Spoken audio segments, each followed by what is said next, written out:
All right. So now, hopefully y'all can hear me. And let me just try to call the brother.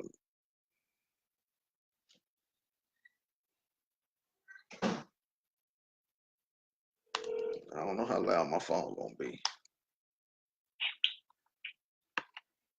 Shalom, Mark.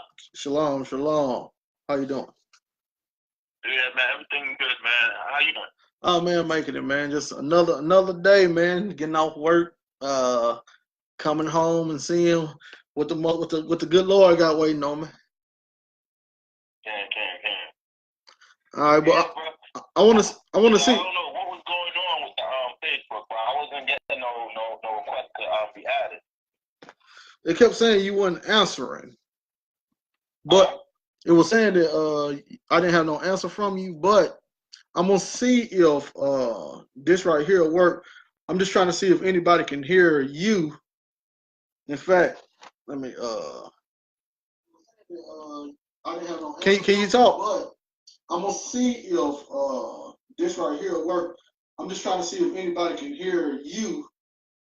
In fact, let me can you say something, brother? I didn't have no answer. Can you talk? I'm gonna see if this right here will work. I'm just trying to see if anybody can hear you. In fact, can you say something, brother? I don't have no answer. Can you talk? Okay, then. Yeah, you're picking up. Yeah, you picking up. Okay, then. So now, let's see. Let's go my public. All right, my brother. And you can start whenever you are ready to let me know what you're feeling. What understanding that you have, and et cetera, et cetera. All right.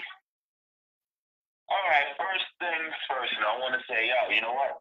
I want to give you, the respect on your stance when it comes down to when you post things and you tell our people to accept as it is written. I notice a lot of posts you be posting, you be like, if it's talking about Babylon, it's Babylon. If the scriptures are saying certain things, accept what it's saying. Hold on one second, my brother. Hold on one second. Yeah. Yes, sir. Shalom, brother Jonathan. Shalom, shalom. Let me take this down.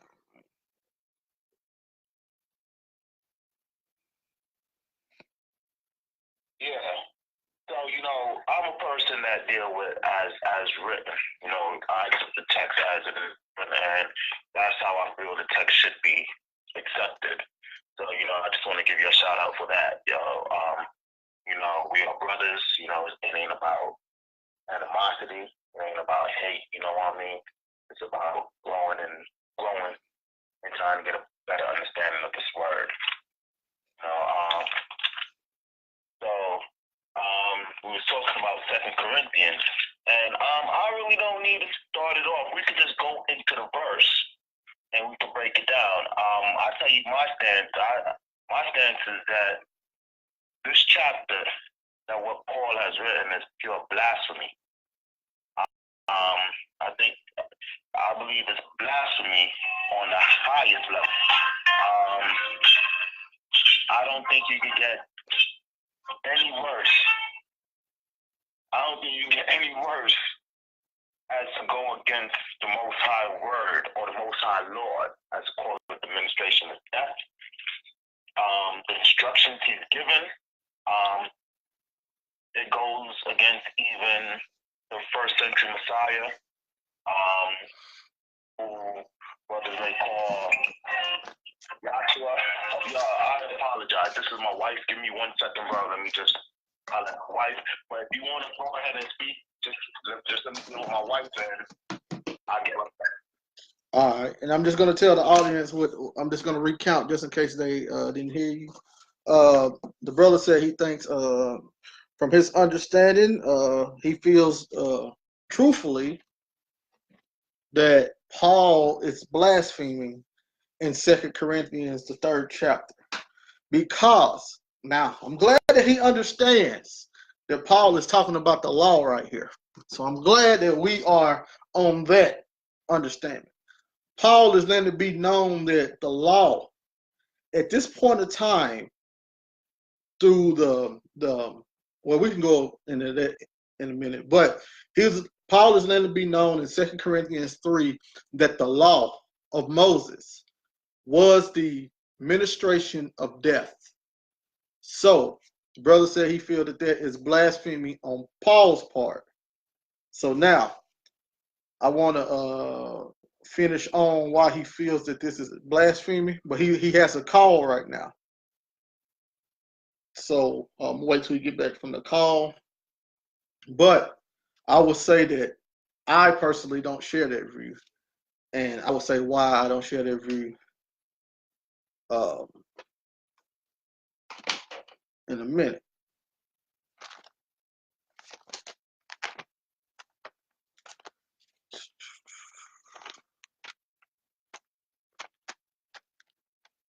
And also the other brother, I got you too today because you was talking. You gonna show me that America's in the Bible, which I would love to see that. I would love to see that, but that'll be later.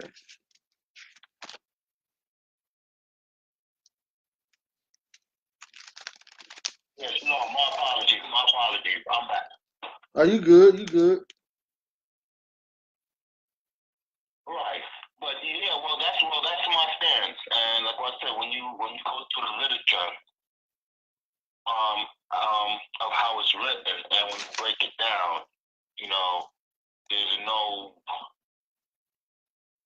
doubt that, you know, this is blasphemy and it's leading our people in the wrong direction.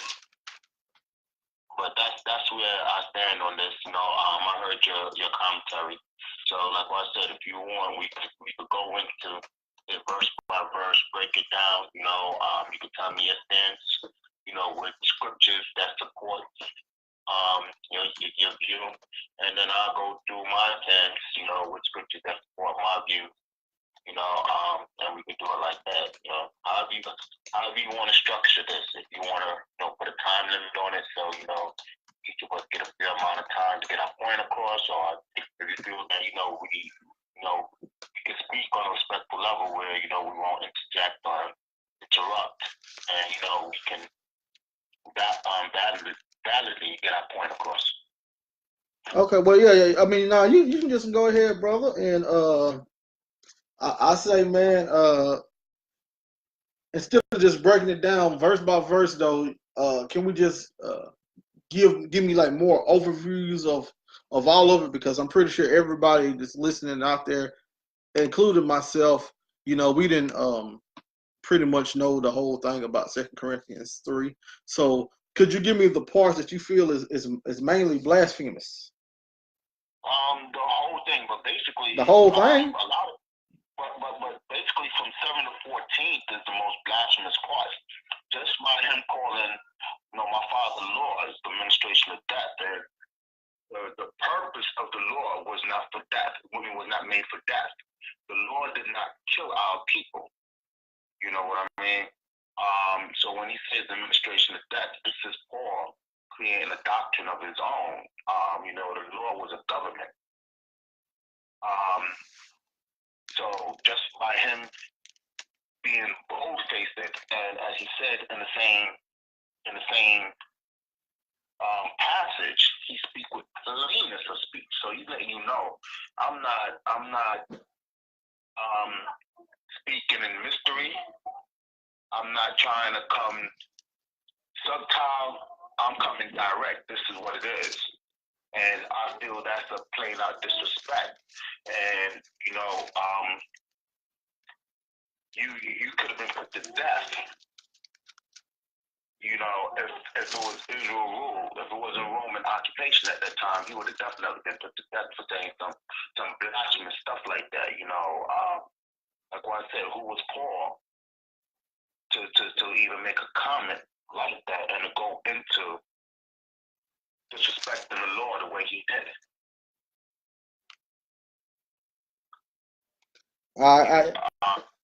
I'm looking. No, I'm finna say I'm looking up a verse, brother. Keep going, man. Everybody's listening. Just keep going, brother. Well, basically, that's my stance. Like I said, we can start reading, and like I said, when you read it, if you clear your mind, because a lot of people, I've been in this truth a while, so I know how brothers usually break down this verse, and they usually talk about that it's about sacrificing. This verse is not talking about sacrificing, because there's no sacrificing in what was written in stone, which was the Ten Commandments. And if you live by the Ten Commandments, how can you die? How can that be administration of death? So, like I said, this is where I stand. And like I said, brother, you can go, if you want to critique what I just said, please do. Hey, keep going. You can go and start reading some of those verses, because I'm actually trying to get some rebuttals together around here. So, yeah. Take your time. Okay. Take your time, man. I'm here, man. Like, do your thing. I'm not going nowhere. All right, give me 1 second. But it's gonna take me a second to find what I'm looking for. I know what I'm looking for. It's gonna take me a second to find it. So, Yeah, sure. Okay. I think I got it right now.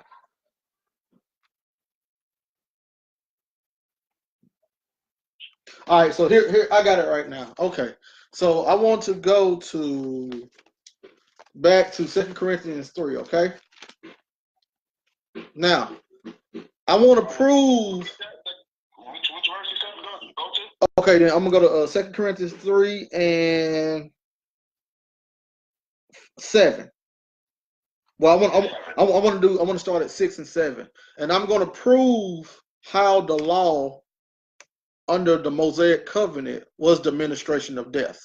That has nothing to do, and it has nothing to do with the sacrificial system. And I want to prove it right now how the law, I think this is what Paul was getting at, why it is the administration of death. Okay, so 2 Corinthians 3, and I'm gonna start at 6, and I'm gonna read 7. Who also had made us ministers. Well, do you care if I read it from the New King James Version Bible first? Brother, go ahead. Just let me know what translation you're reading it on, and I'll get it on my Bible app. Okay, then I'm gonna go to the New King James Version. All right, give me 1 second. Let me put that version in. You said the New King James Version? Yes, sir.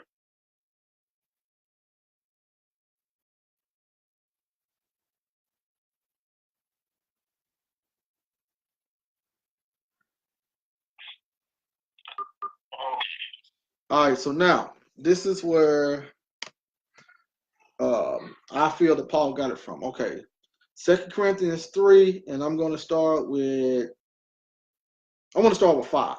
Not that we are sufficient to ourselves to think of anything as being from ourselves, but our sufficiency is from God. 6, who also made us sufficient as ministers of the new covenant, not of the letter, but of the spirit. For the letter kills, but the spirit gives life. So now we see he's bringing in the new covenant, and the new covenant was to be written on the heart, while the old covenant had the law written on stones. But I want to get to that. Verse 7. But if the ministry of death, written and engraved on stones, was glorious, so that the children of Israel could not look steadily at the face of Moses because of the glory of his countenance, which glory was passing away. How will the ministry of the Spirit not be more glorious? So he was saying that Moses was pretty, when he came off the mountain, he was shining they couldn't look at him. His countenance changed, and they considered that glorious. But he's saying, how how would it be more, how it's going to be more glorious when you get that new covenant, when you get that spirit, when you get that law in your spirit. That's going to be even more glorious. So I just want to hit that out first, because this is talking about pretty much the contrast between the old covenant and the new covenant. So we got to get the contrast first. So now we got to go into how exactly the law became the ministration of death. Once we go to Exodus 16, and I'm going to start reading at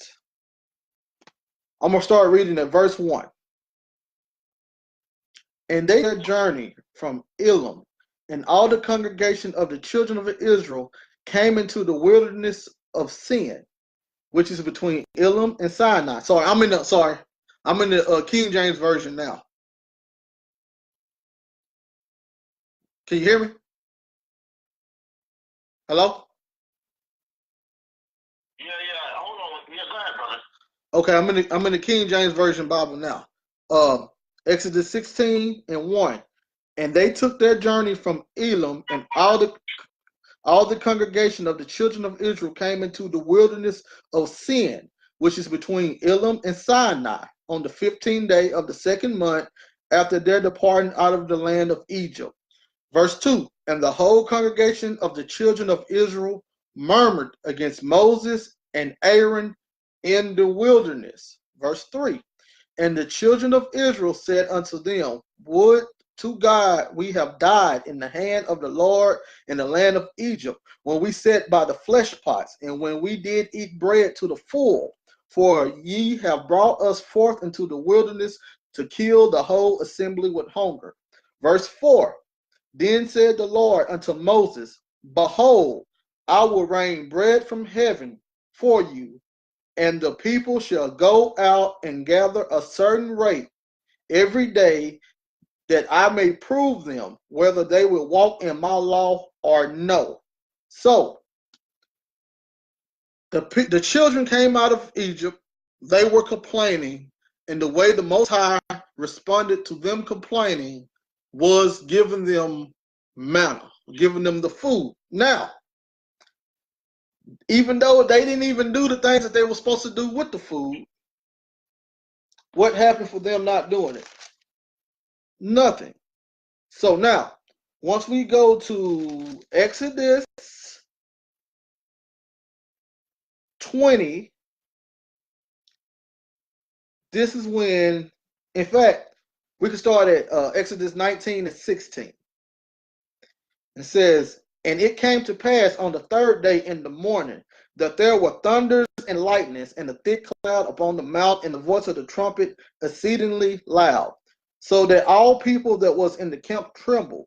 And Moses brought forth the people out of the camp to meet God, and they stood at the nether part of the mount. And Mount Sinai was altogether on the smoke, because the Lord descended upon it in fire, and the smoke thereof ascended, and the smoke of a furnace, and the whole mount quaked greatly. Now, I'm not going to go through and read all of this, but this is when they begin to get the Mosaic covenant and the Mosaic law and all of that stuff. So now, this is when they become in agreement with the Mosaic law and the covenant. And they said, yea, yea. And the Most High told them, if you do what I ask, you will get blessed. If you don't do what I ask, you will get cursed. And Moses told them, today I bring forth before you life and death. Choose life. So now, once we go to right.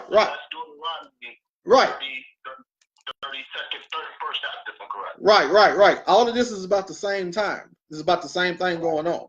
But so let's see what happens after they accept the covenant that the Most High gave them. Let's see what happens after they get the law. Numbers 11. Numbers 11 and 1. And when the people complained, remember in the beginning, before they got the law, they complained and he gave them food. Now let's see what happens after the law. And when the people complained, it displeased the Lord, and the Lord heard it, and his anger was kindled, and the fire of the Lord burnt among them, and consumed them that were in the uttermost parts of the camp. And the people cried unto Moses, and when Moses prayed to the Lord, the fire was quenched. So what happened after they got the law? Wrath. Now for disobedience, for displeasing the Most High, you get punished. You get death. You get killed. So indeed, the law was the ministration of death, because before the law came about, they could do all of these things without worrying of the wrath from the Father. When the law came about, now you have wrath. Now you have curses. So yes, indeed, the law was the ministration of death. All right, can I intercede? Yeah, go ahead. All right. Now, when you go to Numbers 11, that's talking about an incident in the wilderness. Uh-huh. That's talking about an incident in the wilderness when the children of the Most High complained and was disobedient to the Most High. Now, hold on. Can I ask you a question? Yeah, sure. And I don't want to interject, but I know that this is an instance of what happened in the wilderness, but was this before or after the covenant or the law was given to them? This was after. Okay. Well, but the children complained. Now, what law did they break when the children complained? Was they breaking law, or was they complaining and the Most High was angry with them because they complained? Okay, and that's exactly what I'm saying. They didn't break no law at that point. The point was, this is the same complaining that they were doing. They complained one time before the covenant, before the law, and then they complained after the covenant and after the law. The only difference was when they complained after the law, they got killed. When they complained before the law, he gave them manna. All right, but that is kind of irrelevant to what Paul is talking about when you're talking about the law being administration of death. The Most High destroyed them because of their complaining. You know, it don't matter if it was after or before. The Most High was angry with them because they was ungrateful and they was complaining after all the works that the Most High did. So that's a separate incident. Paul wasn't talking about that incident. He was talking about the law, the administration of death. So we got to stick on that topic. Right. The law was under the Mosaic covenant, and this is all covenant-based things. Before they got the Mosaic covenant, which included the law, they did not get killed for their transgressions or their wrongdoing or for making the Most High angry. They didn't get killed for making him angry until after the law. But we got to understand the covenant in order to see why they got killed for that. Okay, all right, go ahead, brother. Oh no, it's just the covenant that they got.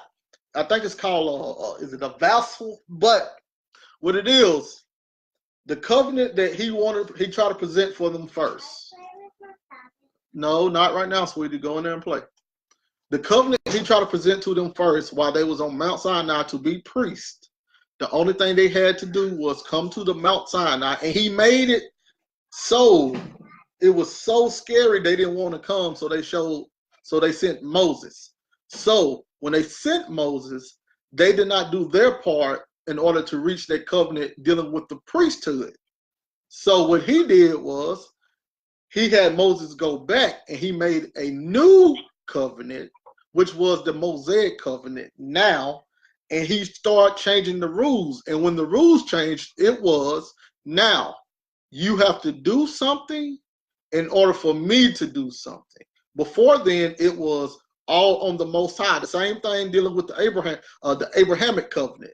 Abraham didn't have to do nothing, only the Most High had to do something. So this was the same one. The people didn't have to do nothing, only the Most High had to do something. So in this new covenant, the people had to do something as well as the Most High had to do something. But the point was, when the people disobeyed, now it was a punishment for disobedience. So when they was in the wilderness and they was not relying on the Most High, they was not relying on him, it displeased him, and he was able to punish them because it was the same complaints. I want to get that out. One of them happened before the Mosaic covenant, one of them happened after the Mosaic covenant. It was the same complaint.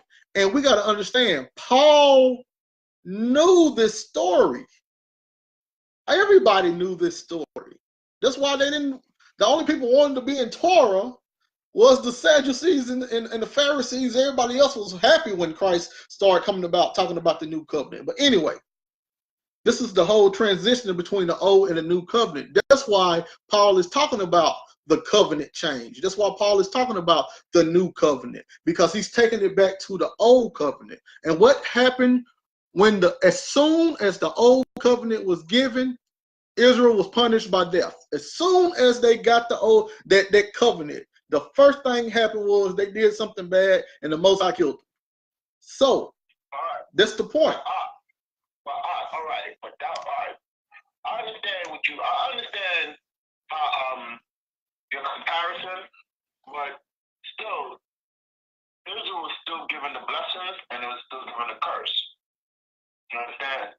So they were still the generation afterwards still got to go to the land, and they still got to receive the blessing of the land, and that was part of the covenant, right? The blessing, and then there was the curses, in which I hear you talking about the new covenant. Mm-hmm. However, we're still under the curses, which is still under the first covenant. You said a very important word. Hold on one second. Give me a minute, bro, and I'll let you speak. You said a lot of time you use the word contract in place of covenant, which is correct. A covenant is a contract. Now, there is a long history with Israel between the nation of Israel, from Israel being a baby, which they was in existence from Abraham to Isaac to Jacob to the 12, to going into Egypt, to going into the wilderness, to obtaining their land, being blessed in their land, being wicked, and losing the land and being cursed. Now, the covenant which was made gave blessings and curses, just like how you go into a contract today. You may sign a contract for a car. The blessing is that, you get the car. However, you're going into a contract to lease, finance, whatever. There's an agreement. The agreement is every 30 days, you got to pay your car note. If you don't pay your car note, then you go and you get penalized. What's the penalty? You may incur higher interest. They may tack on a penalty. They may repossess your car. It will go on your credit. It will mess up your credit, give you a bad credit rating. All kinds of penalties come through. However, when you get the penalty, that doesn't mean the contract is over until everything is written off.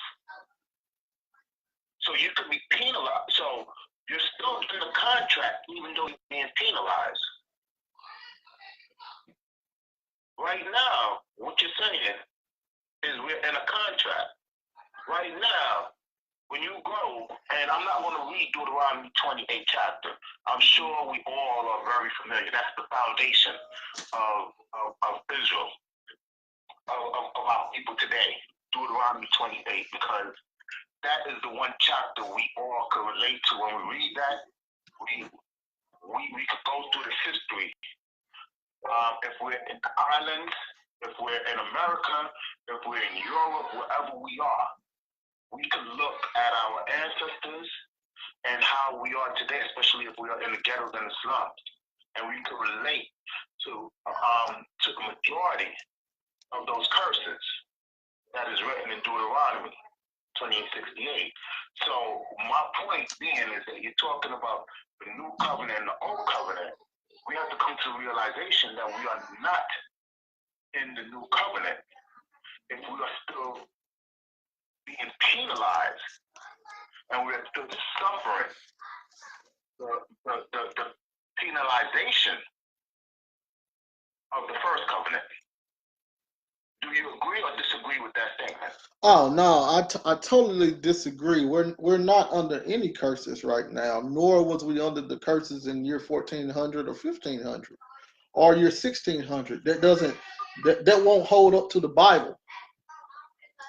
Talk to me. All right. Well. How will we not under the curses?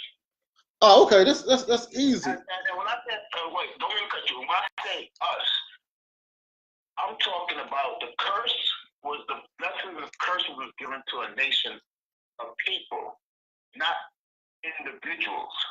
Right. So when you break it down pertaining to the nation of Israel, not us individually. Right. Your individual life. Right. All right. This will be my first thing. In 2 Corinthians 3:6, it says, "Who also made us sufficient of the new covenant." So how could they be ministers of the new covenant if the new covenant wasn't in existence? So that would be the first problem.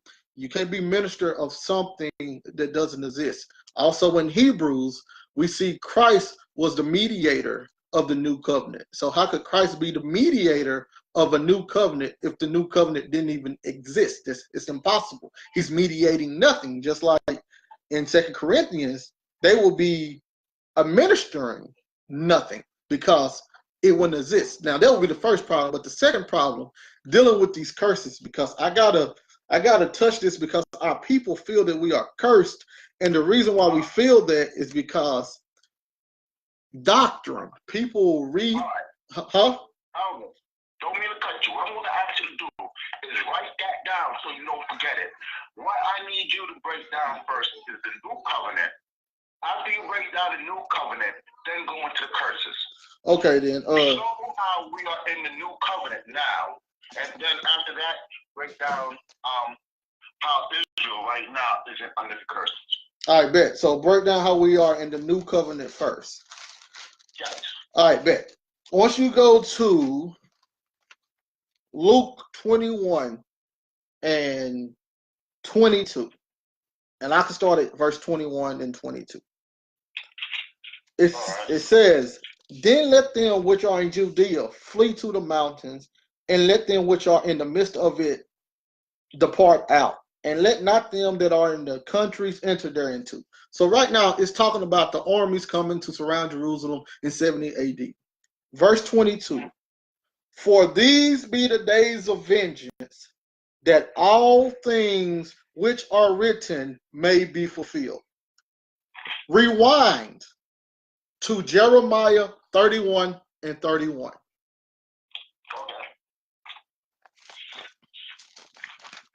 Jeremiah 31 and 31 says, "Behold, the days come, said the Lord, that I will make a new covenant with the house of Israel and with the house of Judah, not according to the covenant that I made with their fathers in that day that I took them by the hand to bring them out of the land of Egypt, which my covenant they break, although I was a husband unto them, said the Lord." So now, the Most High told Jeremiah, eventually, I'm going to make a new covenant with the house of Israel and the house of Jacob, which is pretty much Israel, the Israelites. You go to Luke 21 and 22, he lets you know that all things in the Tanakh was to be fulfilled during that time period. So that's one. Either Christ lied and all things wasn't fulfilled, or Christ told the truth and everything was fulfilled. So now that's the first thing. And now I think I might be wrong, but I think it's in Romans 9. Give me one sec. Because I don't want to just keep I don't want to go through it. Let me see if I can try to find it real fast.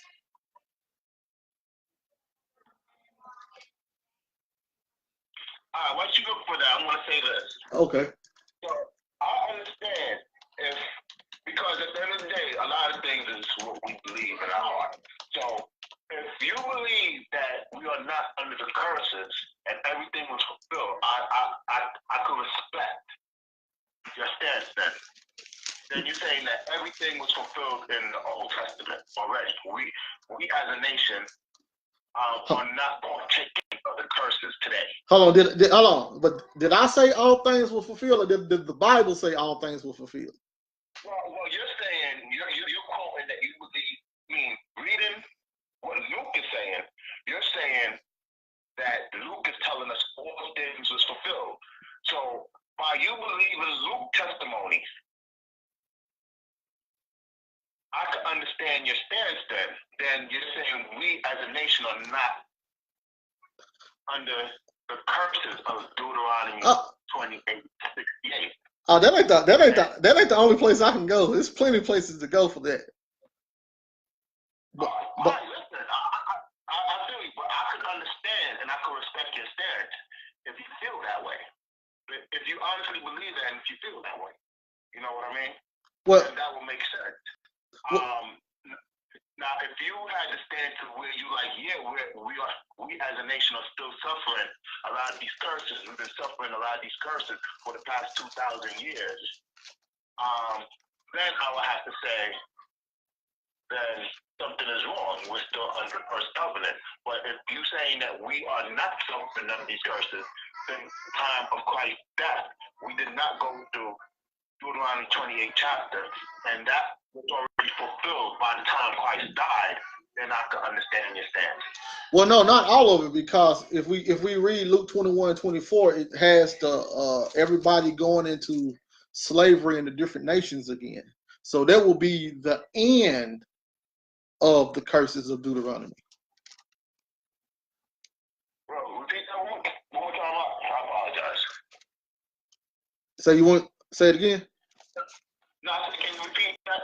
Okay, then Luke 21 and 24, right? It says, and they shall fall by the edge of the sword and shall be led away captive into all nations. And Jerusalem shall be trodden down of the Gentiles until the time of the Gentiles be fulfilled. This is the last prophesied captivity in the entire Bible. This captivity happened during the Roman Empire. In Daniel, it said that the judgment and the books were going to be opened during the Roman Empire. Christ said his second return was going to be during the Roman Empire. So the Bible itself as a whole does not go past the Roman Empire. The Bible itself ends in 70 AD, just like I just read. Everything was fulfilled at that point. The judgment, the resurrection, the curses, everything at that point was fulfilled, bringing in as a whole the new covenant. Okay, all right. So I just want to clarify what you're saying. Okay. So, all right. So you're saying that everything was fulfilled. So basically, the second coming of Christ would be the resurrection. Would that be correct? Right. The resurrection, the kingdom. No, I said the second coming of Christ. Yeah. Would that have been the resurrection when he died and rose on the third day? Would that be the second coming of Christ? No. No. What would you? When was the second coming of Christ? During 70 AD. 70 AD? Yeah. But there's no way for you to prove that. Oh, yes it is. Yes it is. You want me to read it? You want me to read? You want me to read it? Hold on 1 second. Give me 1 minute, bro. I apologize. Give me 1 minute. Okay.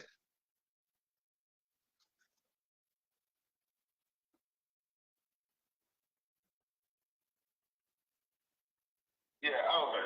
Uh-huh. Yeah, just give me a minute. My mom is with us. They're with us. And, Also, okay. Yeah, that's give me 1 minute. Oh, okay. Okay. Yeah. Just give me 1 minute.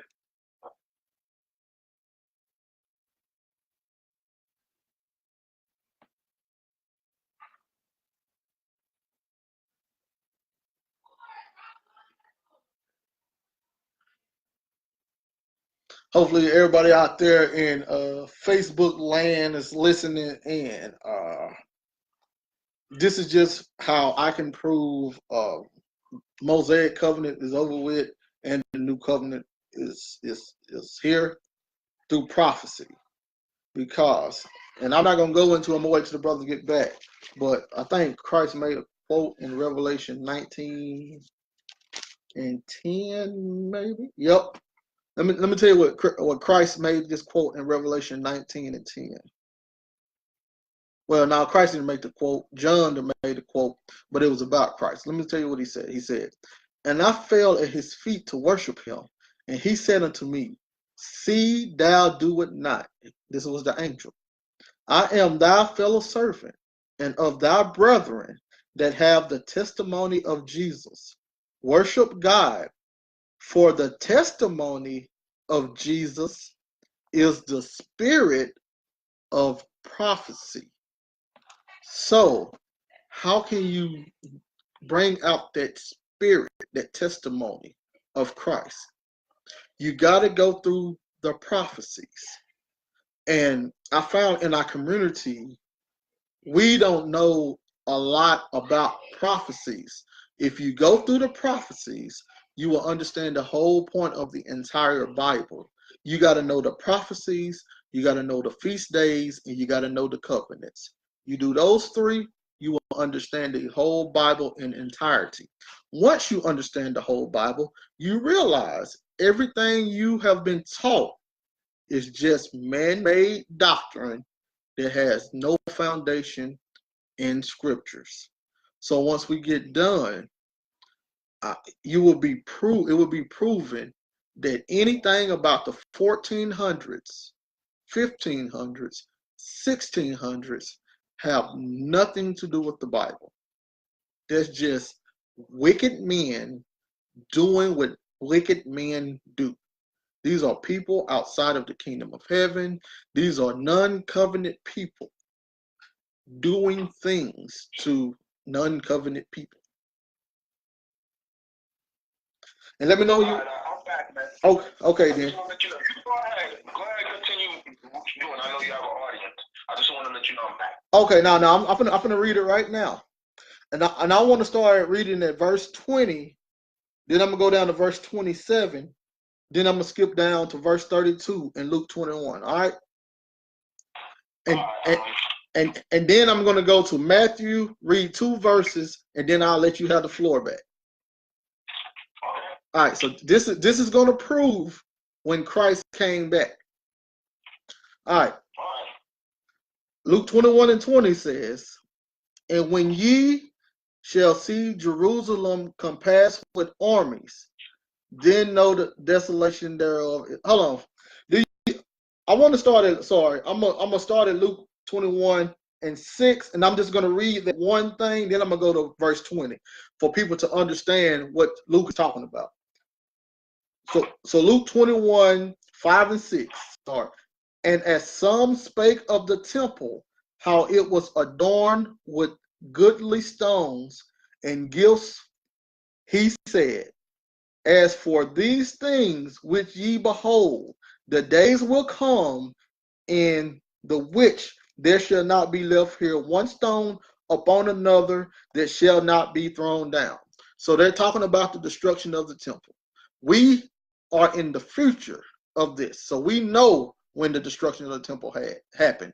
They did not know this because Christ has given them this prophecy around 30 AD, and the temple was destroyed 70 AD. So this is like 40 years after this prophecy. But anyway, so Luke 21 and 20. All of these things are happening during or building up to the destruction of the temple. All of this stuff is happening. So verse 20. And when ye shall see Jerusalem compassed with armies, then know that the desolation thereof is nigh. Why? Rome is circling Jerusalem, finna destroy the temple and all that stuff. All right. Verse 21. Then let them which are in Judea flee to the mountains, and let them which are in the midst of it depart out, and let not them that are in the countries enter thereinto. Now, every Hebrew Israelite know we fled into the mountains in 70 AD. Every Hebrew Israelite know that. Now, verse 22. This is what they don't tell you about why you are fleeing into the mountains. For these be the days of vengeance, that all things which are written may be fulfilled. That's everything. Verse 23. But woe unto them that are with child, and to them that give suck in those days, for there shall be great distress in the land, and wrath upon the people. Why is it wrath? This is that wrath that comes with the law. They violated the covenant, so now this is the wrath from the Most High. But let me keep going. Verse 24. And they shall fall by the edge of the sword, and shall be led away captive into all nations, and Jerusalem shall be trodden down of the Gentiles, until the time of the Gentiles be fulfilled. This is them destroying the temple, taking a remnant of Jerusalem into slavery. These are the people who didn't listen to Christ, the people that stayed in the temple or in Jerusalem. They the one who's getting taken into slavery. But verse 25, and there, notice how this is still occurring. It's not a time period change. And there shall be signs in the sun, and in the moon, and in the stars, and upon the earth distress of nations with perplexity, and the sea and the waves roaring. Verse 26, men's heart fell in them for fear, and for looking after those things which are coming on the earth. For the powers of the heavens shall be shaken. What is occurring?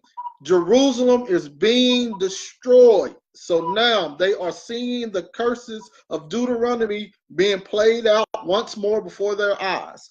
Verse 27, and then, doing all of this stuff, and then shall they see the Son of Man coming in the cloud with power and great glory. That's Christ's second return.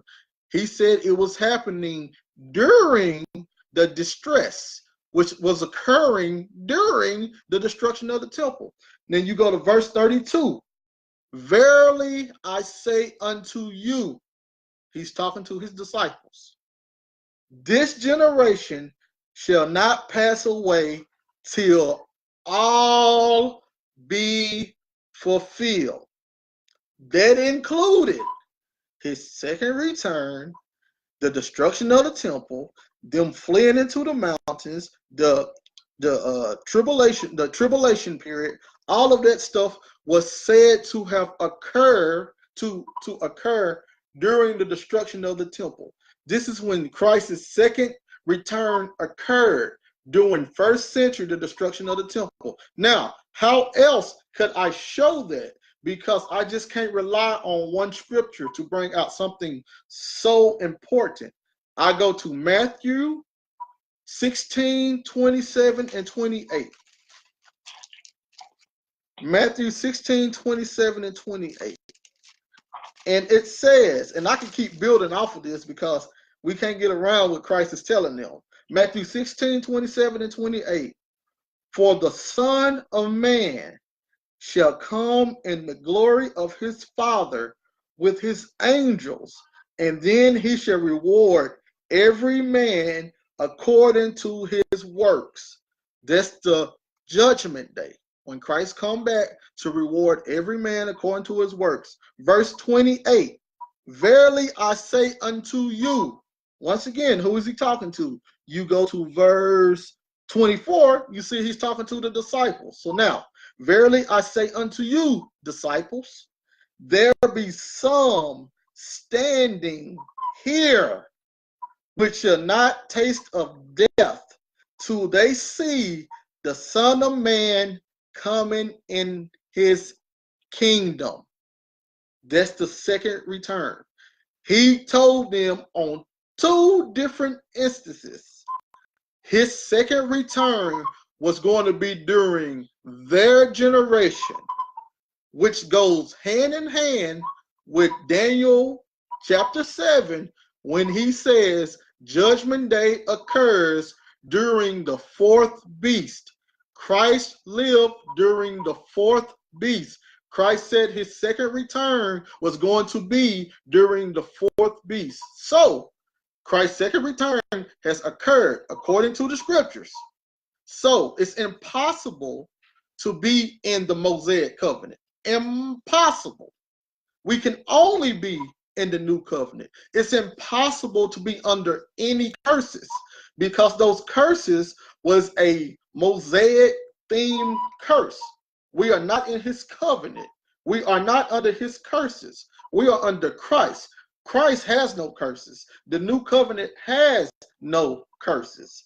The things we are seeing is evil people outside of the kingdom of heaven, just like Revelation 22 explained. Not everybody was going to be inside of the kingdom of heaven when it came down to earth. So we're just seeing evil people do evil things. We're not supposed to concentrate on that. But that's I let it go with that, and I let you have it.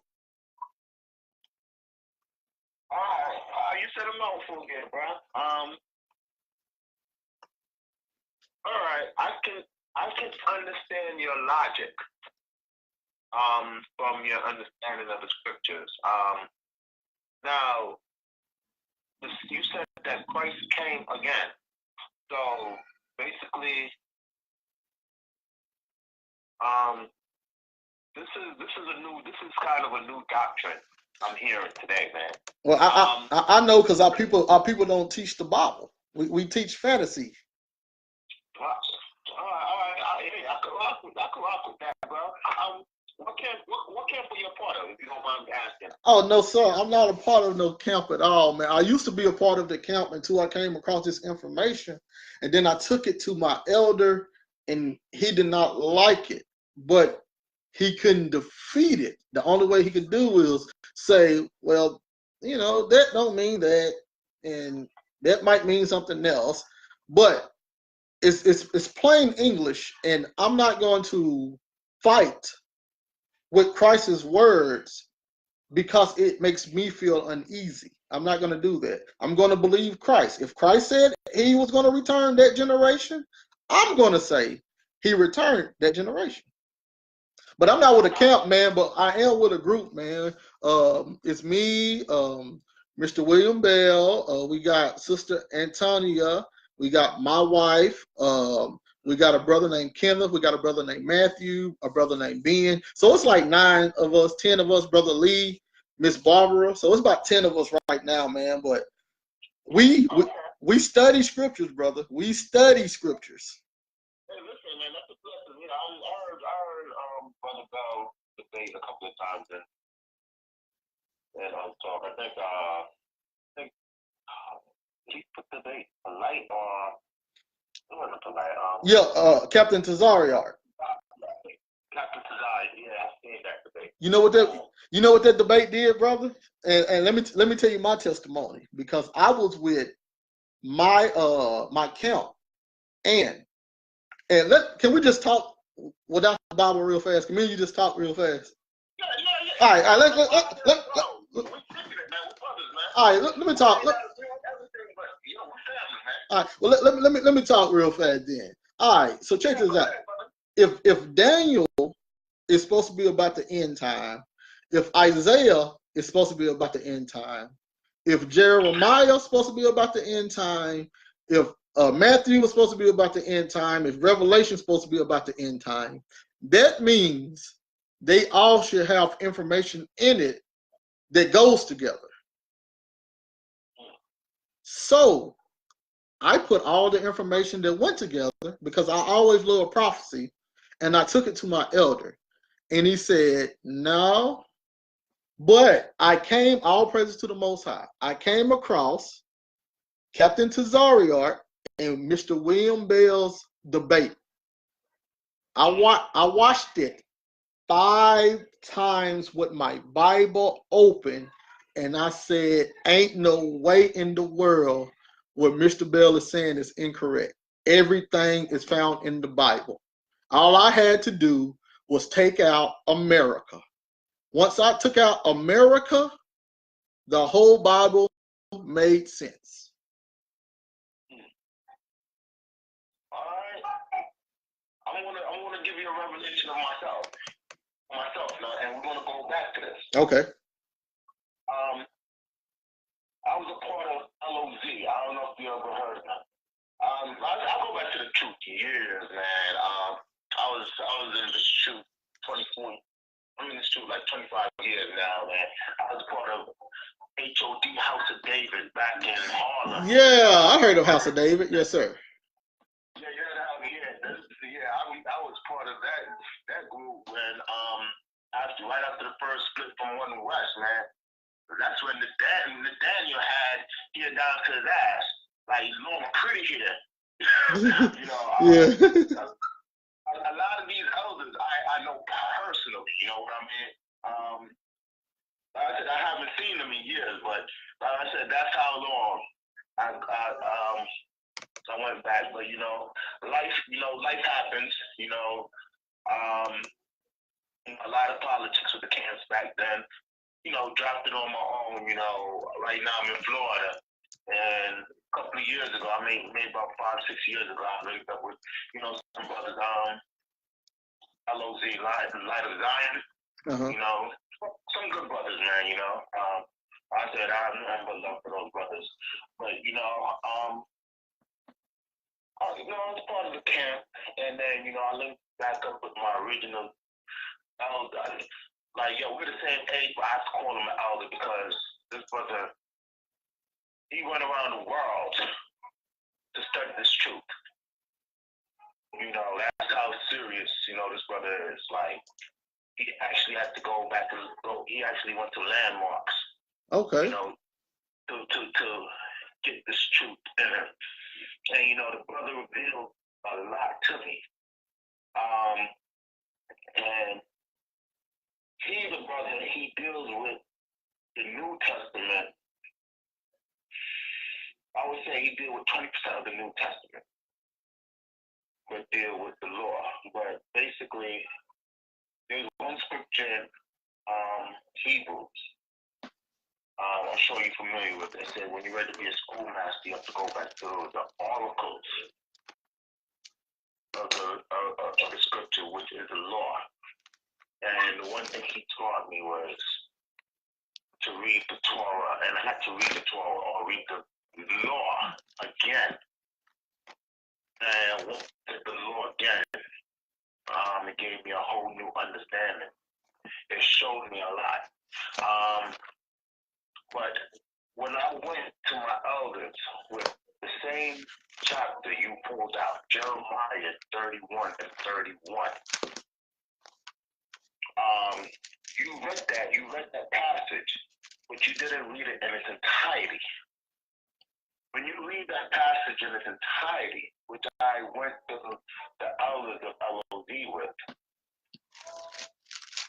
they couldn't answer it because that prophecy, the New Testament said we're in it, but that prophecy, when you read it in its entirety, has not come to pass. Oh. Now I'm gonna go to it. Now I'm gonna read it right now. I bet. But I'm sure once you read on, you continue reading it, you know that we as a nation, if we're the nation of Israel, which I believe we are. The Negroes all over the earth. That is the base of this earth right now. But we are a spectacular people. I believe no other nation is made like us. We are the smartest. We are the fastest. The most athletic. We have come from nothing, and we have excelled in all things. I don't believe there's no human nation on this earth that is made like us. So I truly believe that we, the Negroes of the world, are the true Israelites. So when you read this prophecy and you read it and you look at the nation, not the brothers that have been enlightened, because even the brothers that have been enlightened still have to go back and study. But when you read it in its entirety, you have to say that, yo, you know what? Something don't add up. So I'm going to read it in its entirety, then I'm going to give you back the floor. Okay. Cool? Yeah, yes, sir. Right. So Jeremiah 31 and 31. It says, behold, the days. Hold on 1 second. I'll turn something off my daughter.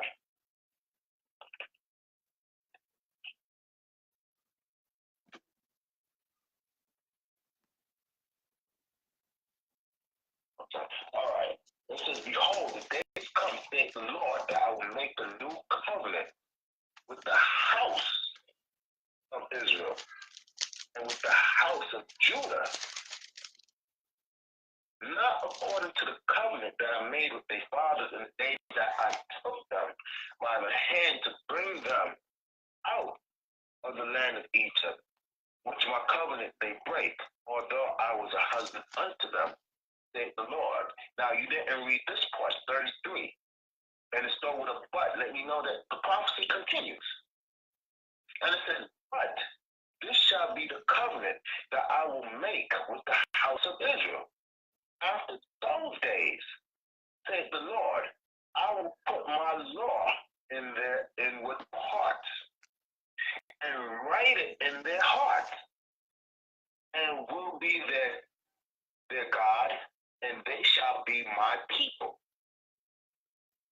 And they shall teach no more every man his neighbor, and every man his brother, saying, know the Lord, for they shall all know me, from the least of them unto the greatest of them, saith the Lord. For I will forgive them their iniquity, and I will remember their sins no more.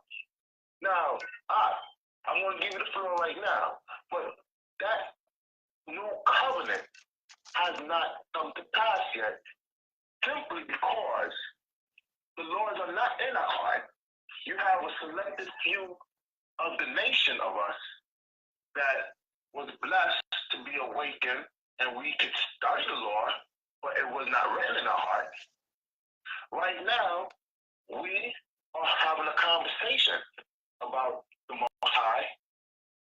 Right now, we are still trying to teach our people to return to the Most High, no matter what the agenda is. If it's to join a camp, if it's to enlighten our people to change their life, if it's just something that's just in you. However, you have brothers all over this world that's still going out there, standing on street corners, that's out there in the churches, certain sects of churches, or individuals that's going out there and teaching our people to return to the Lord, or return to the Most High.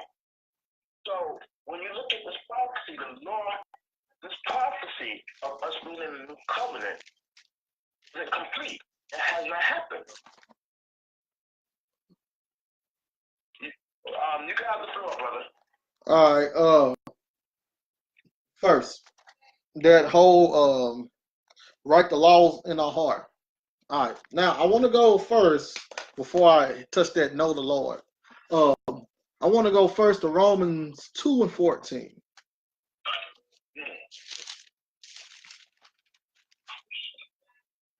Now, we already have Paul in 2 Corinthians giving the difference between the spirit, which was on the inside, as well as the stone on the outside. So that was his way of speaking of the new covenant. But I want to go into Romans, and then I want to go into that no thing. So Romans 2, and I want to start at verse 10. Romans 2 and 10? Well, I want to start at verse 9. Okay.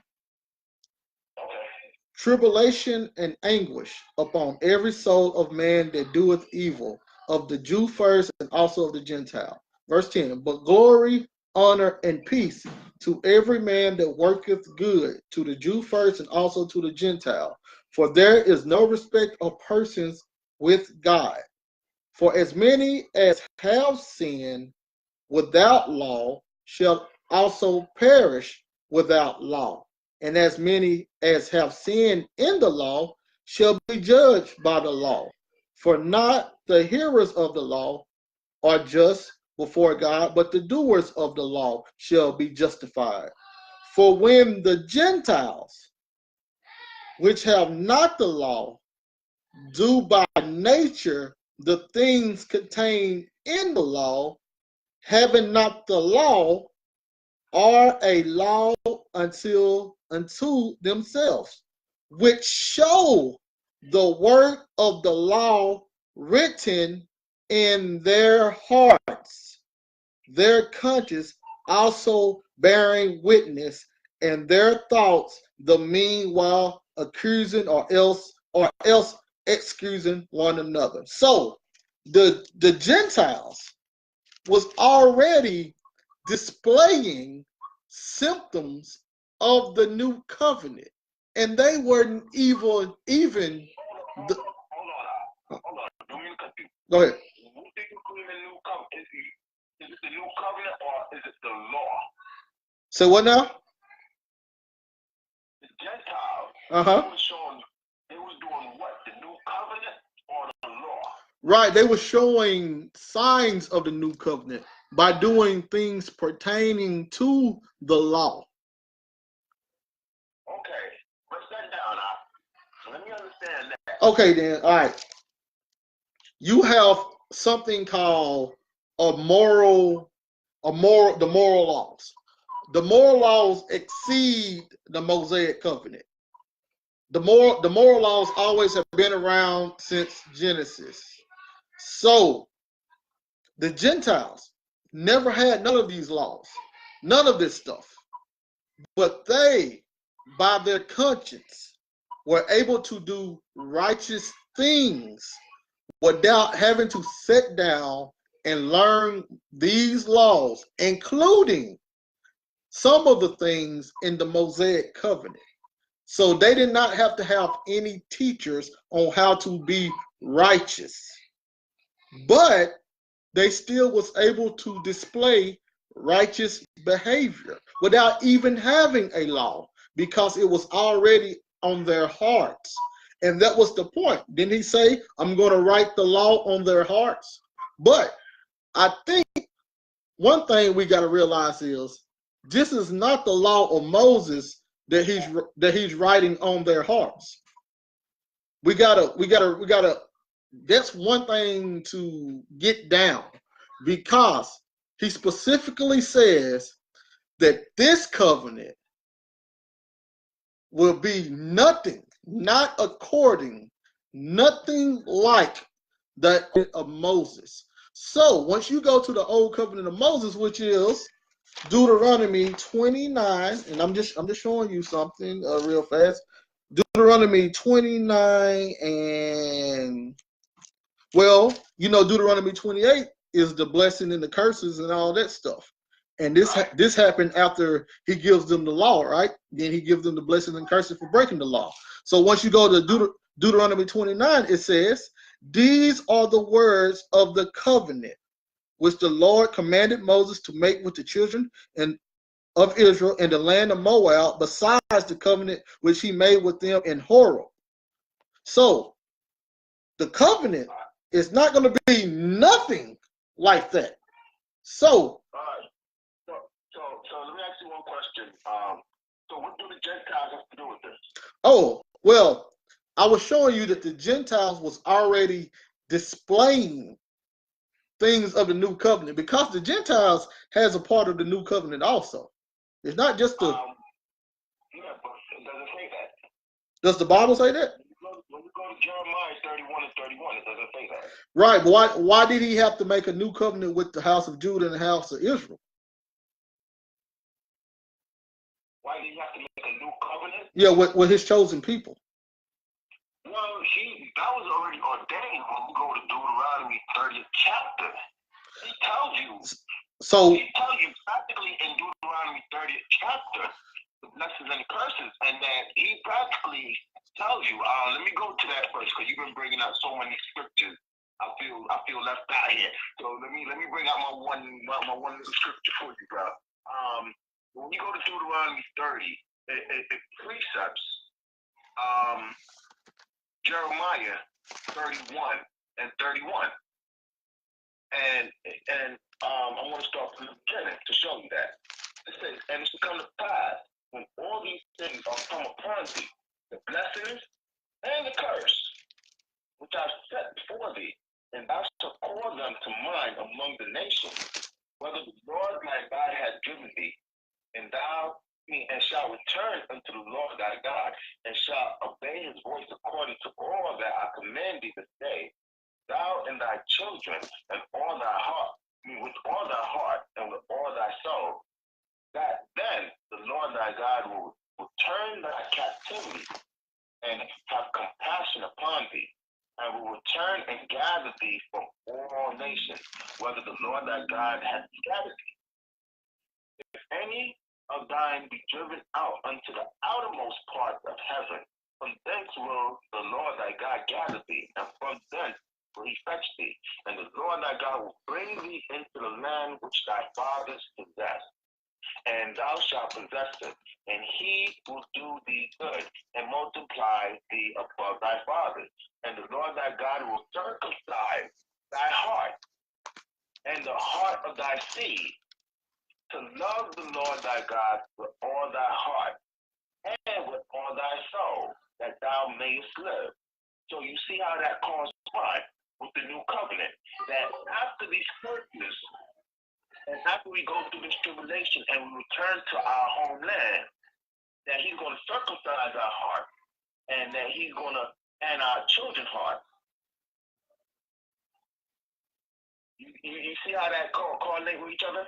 Yeah, but I mean, this is where they pulled from. They was pulling from Torah. But my question is, do you know why he had to make a new covenant with Judah and Israel? Because they broke the original covenant. Right, he divorced them. So the only way to get back from that divorcement, huh? Well, I know where the divorce is. That's I haven't read that in a while, but I don't take that as a literal divorce. I think. Well, let me. Jeremiah or Ezekiel. Yeah, that's Jeremiah 3, and that was totally literal. They didn't have to. What more do you hear about? No, that I believe the most I was talking in hyperbole, showing that because of the wickedness we have done, that's how the most I. Well, this is to how a man would deal with a divorced wife. Well, now he said that I wrote them a bill of divorcement. Right. Right. He was telling he divorced Israel. In fact, when did he get Israel back again? After he divorced Israel. When do we read anything else dealing with Israel? I ain't talking about Judah, I'm talking about Israel. You talking about the northern kingdom? Right. Yeah, he divorced the northern kingdom. Right. So these were a nation. So in order to get them back, he had to make a new covenant with them. He cannot put them back in the old covenant. You cannot marry the person you divorce. All right. Well, like I said, I don't think that was a literal divorce, but I understand what the Most High was saying. But all right. But at the end of the day, the Most High put us through this captivity, through the punishment. He turned his back on us and let the nations. Hold hold on. Let me. They did to us because of our actions, because of our disobedience. That's the main key. Well, hold on, but I still want to get on that covenant because we were seeing what the Gentiles had to do with it.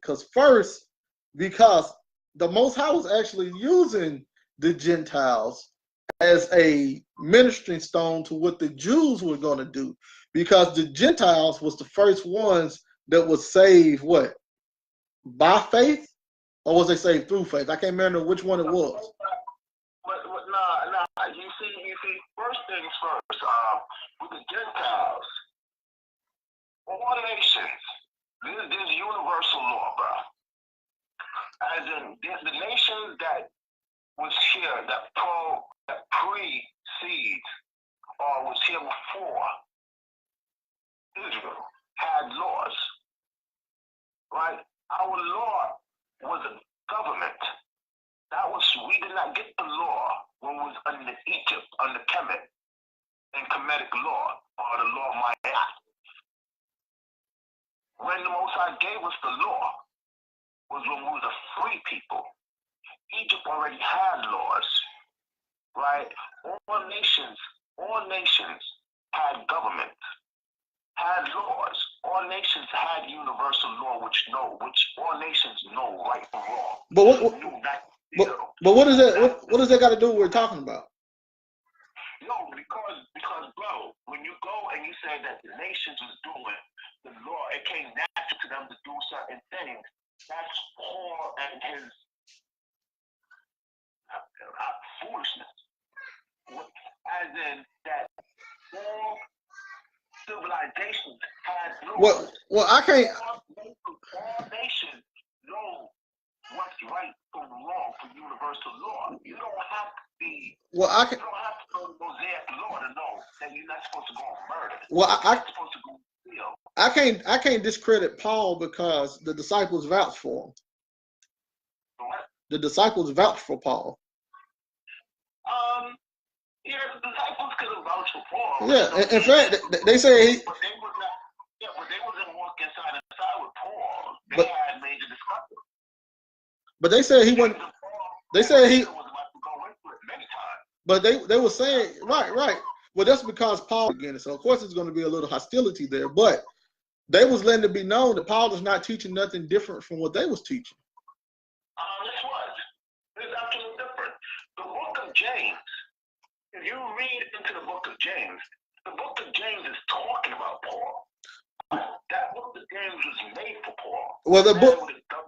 Well, the book of James also was created earlier in the gospel era. It wasn't created. It was not a late work.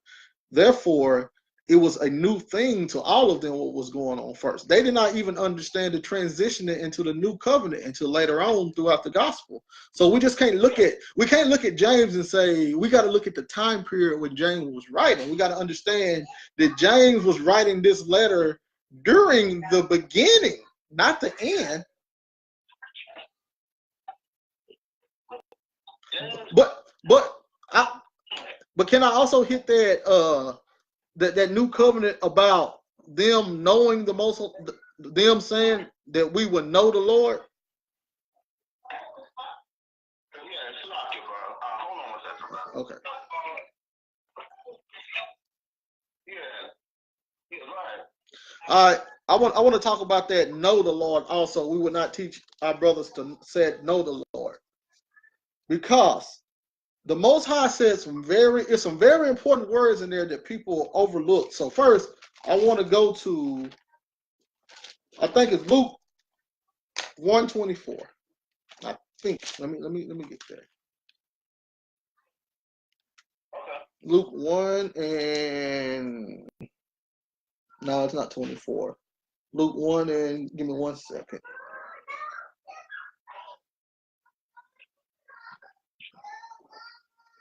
Luke 1 and 34.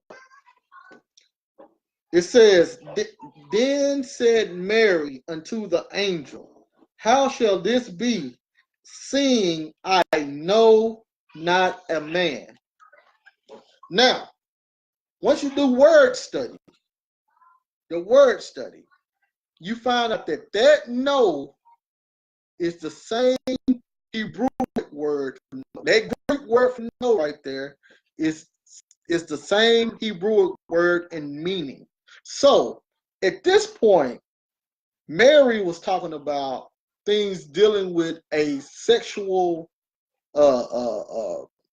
area. But what was Mary really saying? She could not be given a child, or she could not have a child because she was not in covenant with a man yet. The only way she could have sex with a man is if she was in covenant with a man. And she was not in covenant with a man yet. How do we know that this is about covenant? Because it's the same word no right there. But once you go back to Jeremiah 31 and 32, he clearly says, I was an husband to them. He's letting it be known that this is marriage language. This is covenant language. This is not talking about education, which you wouldn't have to tell somebody to know the Most High. This is not education, no. This is covenant, no. So today, nobody has to tell you how to be in covenant with the Father. You don't have to do any physical things like the Mosaic covenant in order to be in covenant with the Father today. You are born into covenant with the Father under Christ. You are born into this covenant. Nobody has to teach you. The only way you can get out this covenant is if you personally take yourself out of this covenant being unrighteous. So when it says no one will have to tell you to know the Lord, it's not talking about education purpose. It's talking about no one will have to explain to you how to be in covenant with the Father no more. Nobody has to do that. Only people do that are people saying that we're still under the curse. All right, so you're saying that everybody, okay, Gentile and Israel is born with the covenant in their heart. Is already born under the covenant, 100%. You know right from wrong from the beginning. All right, so let me understand it. So we are born, every human is born with the covenant in their heart. Right. And once they break the covenant, once they do something wicked and break the covenant, they broke the covenant. They are out of the covenant. That's what you're saying. No, sir, because sin does not have reign over us. But when you do, you remember in Hebrews it says when you do something, once you sin knowingly, then there's no more sacrifice for you. Once you be unrighteous knowingly, if you knowingly be unrighteous, then you will not be in the covenant. And let me give you some examples of people not in the covenant. Once I go to Revelation 22, because Revelation 22, this is the end times. It has to be covenant right here. This has to be the new covenant. And let's see the people that's outside of the covenant. Revelation 22 and give me 1 second. Revelation 22 and 15. I'm gonna start at 14. Blessed are they that do his commandments, that they may have right to the tree of life and may enter in through the gates unto the city. For without are dogs and sorcerers and whoremongers and murderers and idolaters and whosoever loveth and maketh a lie. These are wicked people doing this stuff purposely, and therefore they are outside of the kingdom. If you go around stabbing, killing people, you're not going to be inside the kingdom. But if you know that you know right from wrong, in other words, you know right from wrong. You know what to do right and you know what to do wrong. People that choose to do wrong. If you're going around choosing to do wrong, then you're not kingdom material. Simple as that. So I got to pose this to you. So you're saying that after Christ died, this is when he was born with the covenant. So you're saying that people before Christ wasn't born with the common sense to know right from wrong? I'm telling you that people before Christ, right? Mm-hmm. Remember he said those with the law are judged in the law. Those without the law are judged without the law. So the people. I did not say that. No. I don't believe that. I don't believe that. Well, I'm saying that's what the Bible says. That's what the New Testament says. That is. Well, I mean, my brother, I'm a New Testament, Old Testament follower, so I can only bring out New Testament. Listen, bro. I'm not knocking you right now. Like I said, I'm going along with you, and I'm hearing your argument, but I'm not going to agree with everything as you're not going to agree with me with everything. But I'm going to explain to you why I don't agree with that. There's a scripture that says you break one law, you break the law. Correct. And then, all right, the law, when I have to go back and read the Torah, the law, again and again, I understand that the law was a government. It was for a free people to govern themselves, just like you have America. But what? And we have the Constitution, the Bill of Rights. They try to frame their laws how we had our laws framed. So didn't the Torah revolve around the temple? Pardon me? Didn't the Torah revolve around the temple? Yeah. We had our customs, we had our rituals. No, I'm talking. Yeah. I mean, that was part of the covenant. So you had to do animal sacrifices. You had to. Right, and that's the thing. It was a part of our government. The sacrifices was either what it tells you when you read Numbers, the first 5 chapters, Leviticus, the first 4 or 5 chapters. It tells you what the sacrifices was for. Oh yeah. Yeah, trust me. My old camp was a priest camp, so I done went through all of that. Yeah, so that's how I know. In order to be in order to be in the Torah, in order to be a Torah follower, you have to have a temple. No.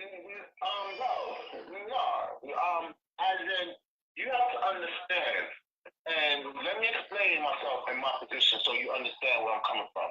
Because I'm learning a lot from you today about your doctrine. So try to understand where I'm coming from. The law, the Torah, and the law was given to a free people after they left Egypt. The law, when you read the law, it says I say about 8 or 10 chapters start off with when you are in the land, because you cannot do Torah law outside the land. Example, I'm in America. We drive on the left-hand side. The laws of our traffic, the traffic laws say, yo, you go on certain roads, or if you don't see a sign, a speed limit sign, you have to drive either in certain states 25 miles an hour or 35 miles an hour. When the speed limit is posted, you have to drive whatever the speed limit is. If you're on the highway, 65, 75, or whatever. I can't go to Jamaica and be like, all right, I'm going to go hit the road and I'm going to just do 55 miles because the law in America said, yo, it's 55 miles an hour, but the law in Jamaica is 20 kilometers. You can't do it. Just like how you have if you want to, the ceremonial laws or the high holy days. All right, yeah, we want to keep that here. But the reality is that the day that what America celebrates by law, where everything is shut down, is what? Independence Day, Thanksgiving, Christmas, New Year's Day, is their laws. So my point is that, yo, you cannot keep Torah law in America. Now, you can, or wherever you are, the only way you're going to keep Torah law correctly and in its entirety is when you are in your land. Now, we could study, and we could practice the traditions of the law, but we can't do it. So, like I said, I can't go to China and keep American law. So my question is, how much more does the Most High have to do in order to show people that we're not under Torah no more? He destroyed the temple. He kicked everybody out of the land. He destroyed the genealogy records. So, what else can the Most High do? He put it in the Word. It's in the Bible. Everything that shows we cannot be in Torah and we have no reason to bring Torah up is demonstrated inside Scripture as well as in the world. He has done everything in his power besides kill us to show us that we're not in Torah, but people still try to teach something about Torah when the most, I got to say it again. Back in the days in the scriptures, when they was taken captive, they always had that prophet. They always had that prophecy that they was going to come back. The Most High always a prophet, a real live prophet that everybody knew, hey, that guy, he's a prophet. They had a real life prophet. He always had a plan. He had all of these things taken into consideration every single captivity that we left the land. And he made, hold on. And he made a way for the temple to be rebuilt over and over again. After 70 AD, he done none of that. And people are overlooking how the Bible teaches to say, okay, well, we still in Torah, though. We still got to do Torah. We ain't in the new covenant. We still under the Mosaic covenant. But didn't he take your land? Didn't he take your temple? Didn't he take your records? And he didn't give you no more prophets? And he gave you all of those prophecies showing that the new covenant was coming about and to trust on his son above all. He showed the transfiguration with Elijah, which was the prophets, Moses, which was the law, and Christ was all together, and he told the disciples, I'm pleased of my son. So we got all of this stuff to prove it ain't about Torah, and we still want Torah.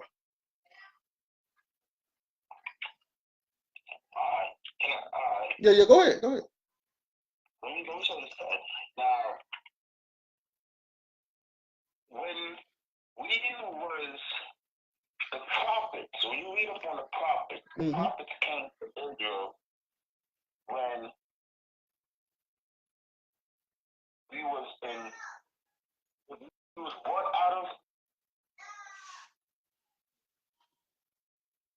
when we was brought. Yeah, every captivity. Yeah, every captivity or occupation, or the prophets came. I know Jeremiah came to Israel when we were still in Israel. The prophets and the grace when we was in Israel. Before or when we was going into captivity. Right. So now this is a misconception of grace. And I'm going to show you something. You may disagree, but the teachings of grace is that, grace is when you come, and the grace period is when you don't know, or when you're in trouble, then you come back, and then when you do right, that's the grace. But before, again, there's no grace. But the definition of grace is that, when you're in your place, it's the same thing with the contract. When you're in your place, that's when the prophets came and warned Israel to stop your wickedness, or this is what will happen. When we was in the land, that was the grace period. When you're in captivity, that's not grace. That's punishment. But every captivity had prophets and a prophecy about them coming back to the land and to the temple. There's nothing available now, and we have been separated for almost 2,000 years. All right. Now, hold on. I want to see something. All right. I gotta look up Jeremiah because, like I said, at the end. All right. Yeah. Jeremiah had Babylon. Right, because they went into, we had the land and we was going into, right. The prophets came when we was in the land. Grace is when we was in the land. You can't mix grace and captivity together. No, what I'm saying is, what I'm saying is, before Babylon even occurred, which is the Babylonian captivity, they had. Correct. So now, where was the prophet sent in year 14 or 15 or year 1600? Where is he in the Bible that sent and warned them about this so-called American captivity? Where is that prophet? Well, listen, there is no direct prophecy that talks about this captivity we're in today. Thank you. My brother, you're the first person to say that. Thank you. But however, when you go to Deuteronomy, like what I said, I believe that those curses in Deuteronomy, I'm not going to say every curse relates to today, because we've been at the base for centuries. So those prophecies, I believe, are the curses that are still on our people, and we have been suffering these curses for the past hundreds of years. And I believe we will be redeemed and return to our land. Okay, where's that prophecy at? Huh? Where's that prophecy? In Torah. Okay, Torah. Hold on. Torah prophecies was about. I mean the first 5 books. Right. Torah. Right. Those prophecies was about things that was going on during the Mosaic covenant. So you cannot find not one captivity under the Mosaic covenant that had a prophet, that didn't have a prophet stamp on it. Not one. So you already admitted that America is not directly in there. So why would the Most High flee or change the way that he do things? He never said these curses are the prophecies that I'm going to give you. He said this is how you know that he's, in fact, can we read it? Deuteronomy 20, what is it, 28? Which one did he say that this is going to be on your generation forever? Deuteronomy, which one of those, which verse in Deuteronomy 28 was that these curses will be on you forever?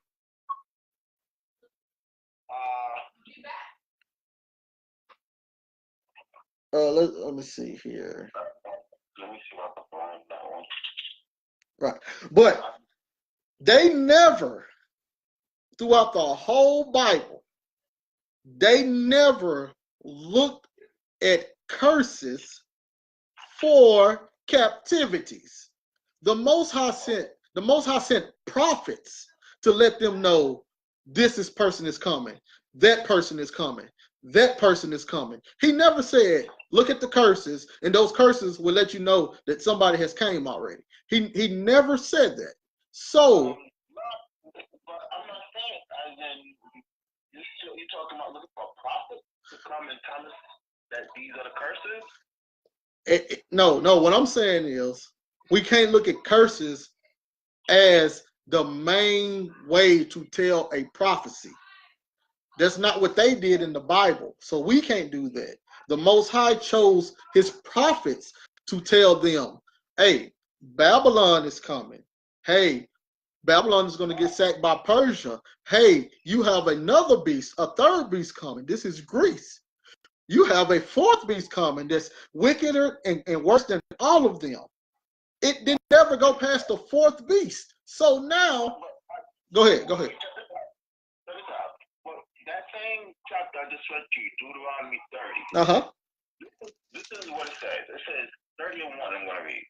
It says, and it shall come to pass when all these things are come upon thee, the blessings and the curse, I step before thee, and thou shalt call them to mind among all the nations, whether the Lord thy God has driven thee. So he's letting you know. When you read these, it's like Nat Turner. He's there reading this Bible. And he's like, yo, this relate to us, just like many of our people. Right now, the Most High is calling or using the curses, and he's calling us back.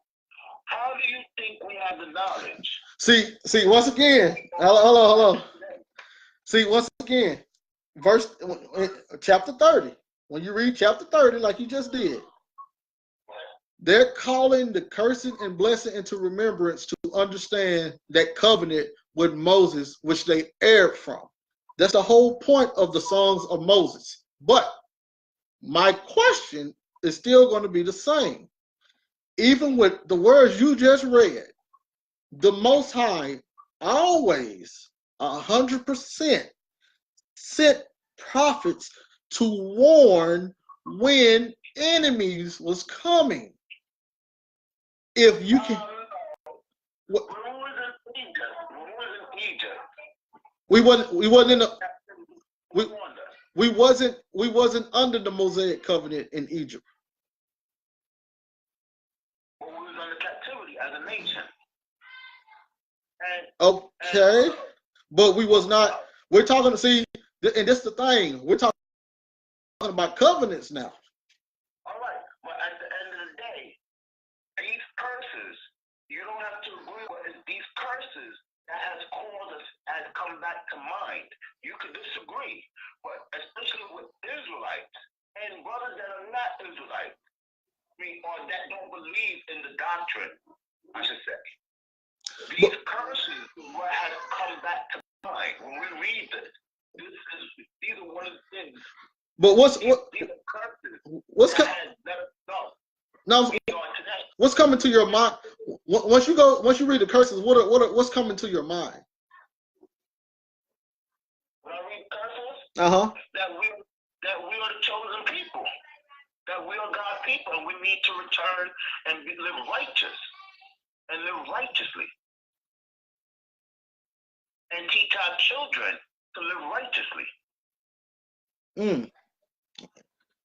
So he said, and shall return unto the Lord thy God, and shall obey his voice according to all that I command thee this day, thou and thy children with all thy heart and with all thy soul. Right. So now, once you go through everything he commanded them that day, right?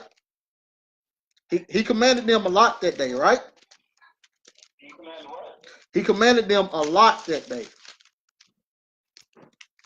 So, yeah. But like I said, we're under captivity. Now, when you read, the law was for Israel. Now we're under captivity.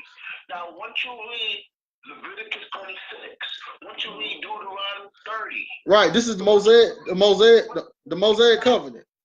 The Mosaic covenant, right. In the Mosaic covenant, and you understand when you're under captivity, most people do is pray. So this is the thing. Once again, the Bible tells you each captivity that the Bible considers a captivity.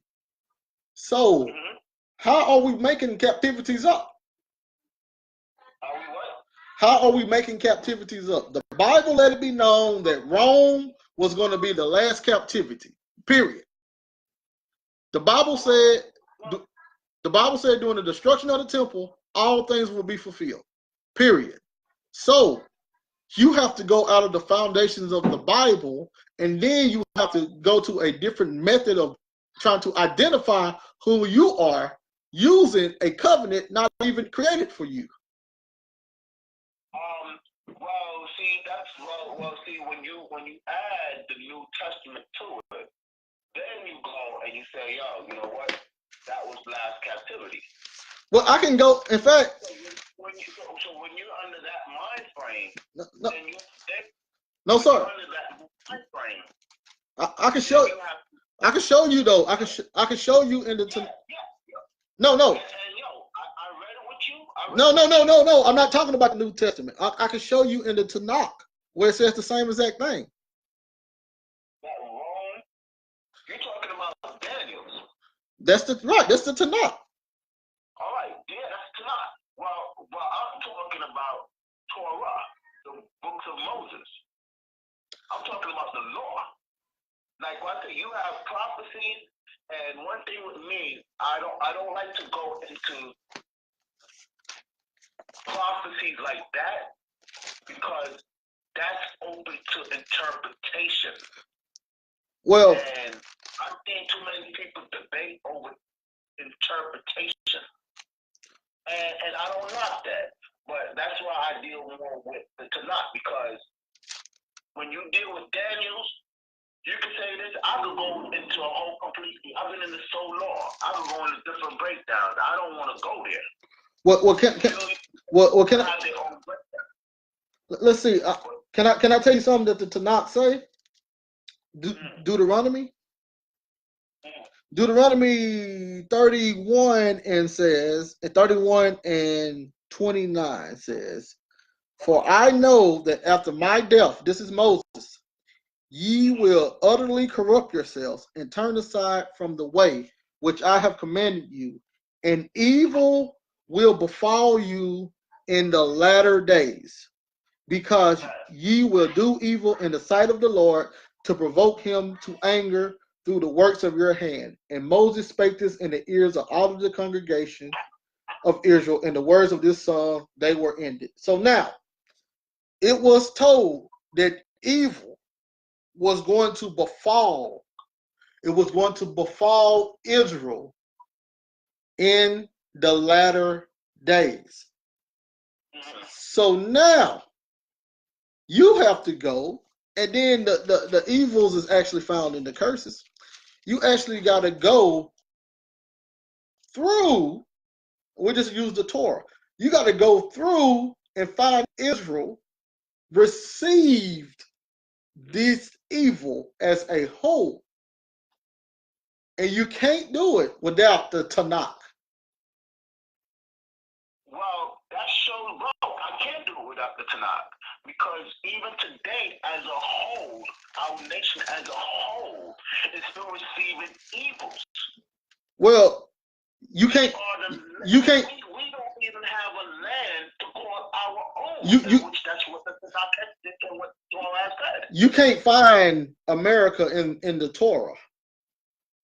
I'm not talking about America, bro. We are scattered in the four corners of the earth, in which that's what Torah had said. We are going to be scattered, and we don't even have a land to call our own.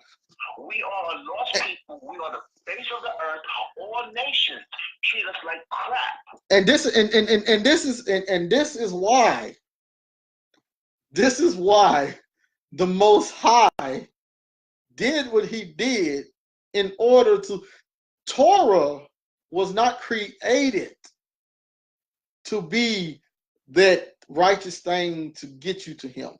That's why he kept punishing us, because we couldn't keep Torah.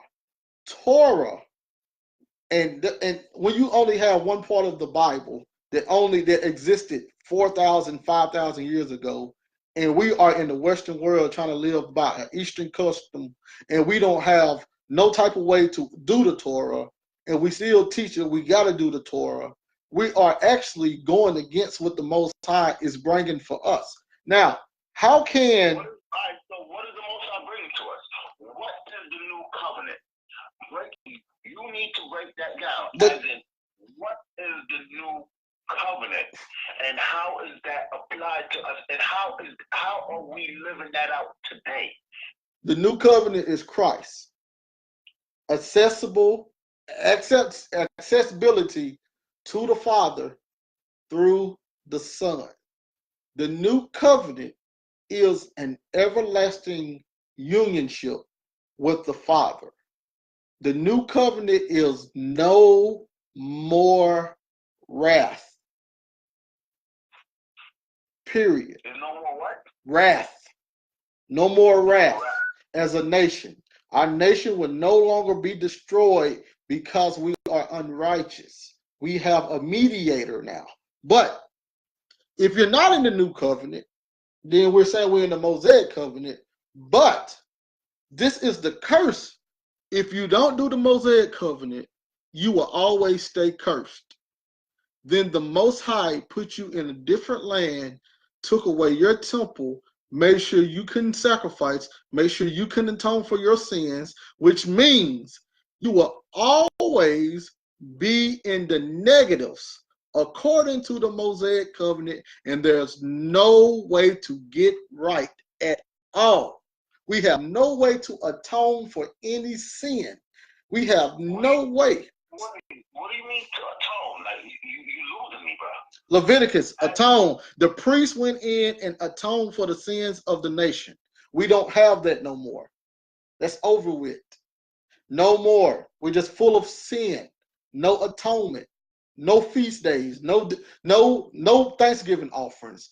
No sin offering. No trespass offering. No free will offerings. No that's about the only ones I know.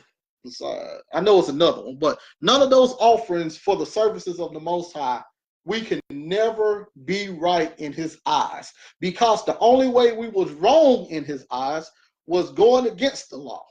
So now we can't even atone for it, which means we're always cursed. I hope people realize that. If you are in the Mosaic covenant, you are always cursed because you have no way to get right. Always. So are you saying our people are blessed today, or are you saying that the new covenant do not relate to the nation as it was written? Do I say, yes, our people are blessed today, and yes, the new covenant relates to the nation. I'm talking about the Mosaic covenant. Tell me how my people, the nation of Israel, black people that is scattered on the four corners of the earth is blessed. How are black people blessed today? Yes, how are we as a nation blessed today? Let's see. Do you have family?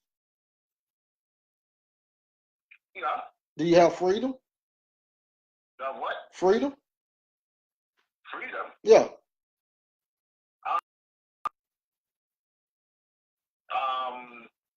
I don't call this freedom. Well, can you go outside? Can you go outside if you want to?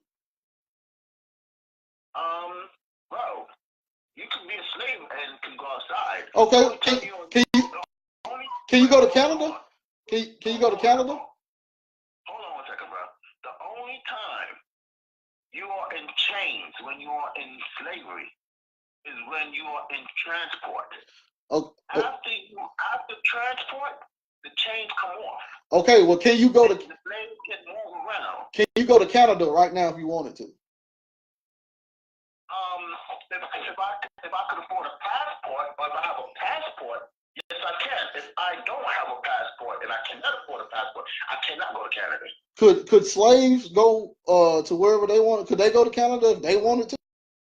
Can what? Could a slave in down south just walk out and say, "Hey, I'm finna go up north"? Could they have did that? Bro, listen.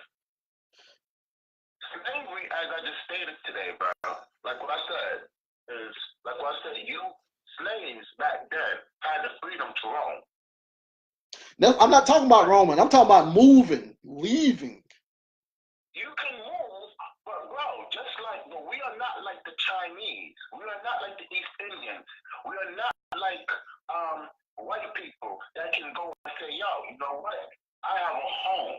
I have a nation to go back to. So if I want to, I could say, yeah, I could pick up and move to England. Government, am I under Israel? Am I under a black man government? No.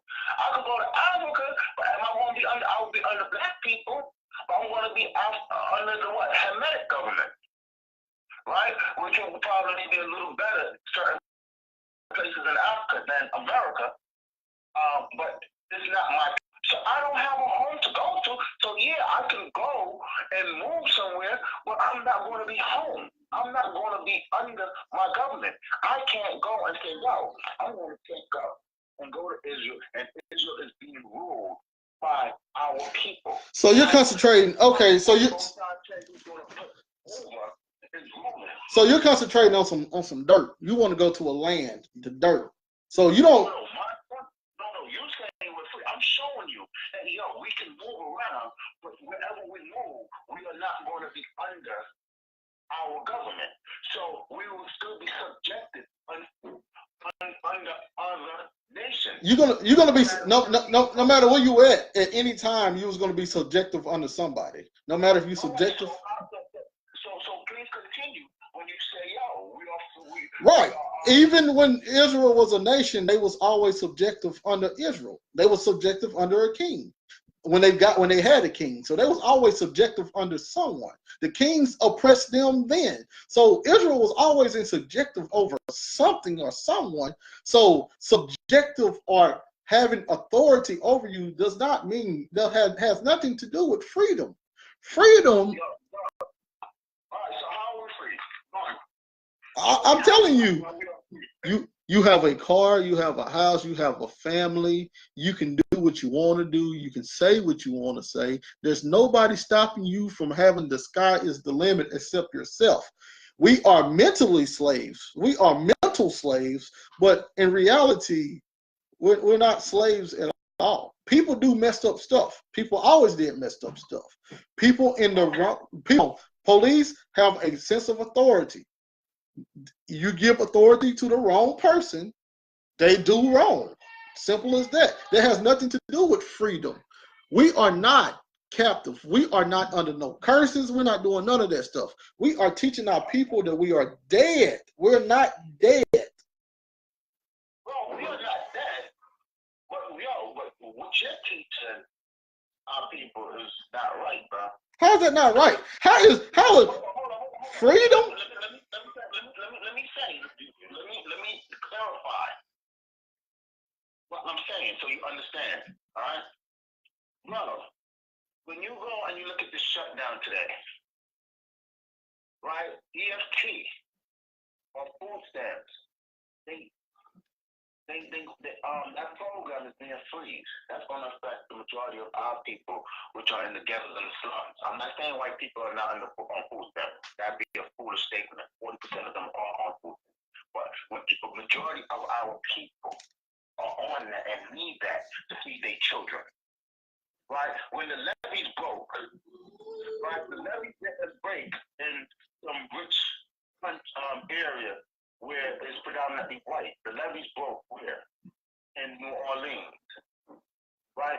Michigan, when they poisoned the water, it affected our people, bro.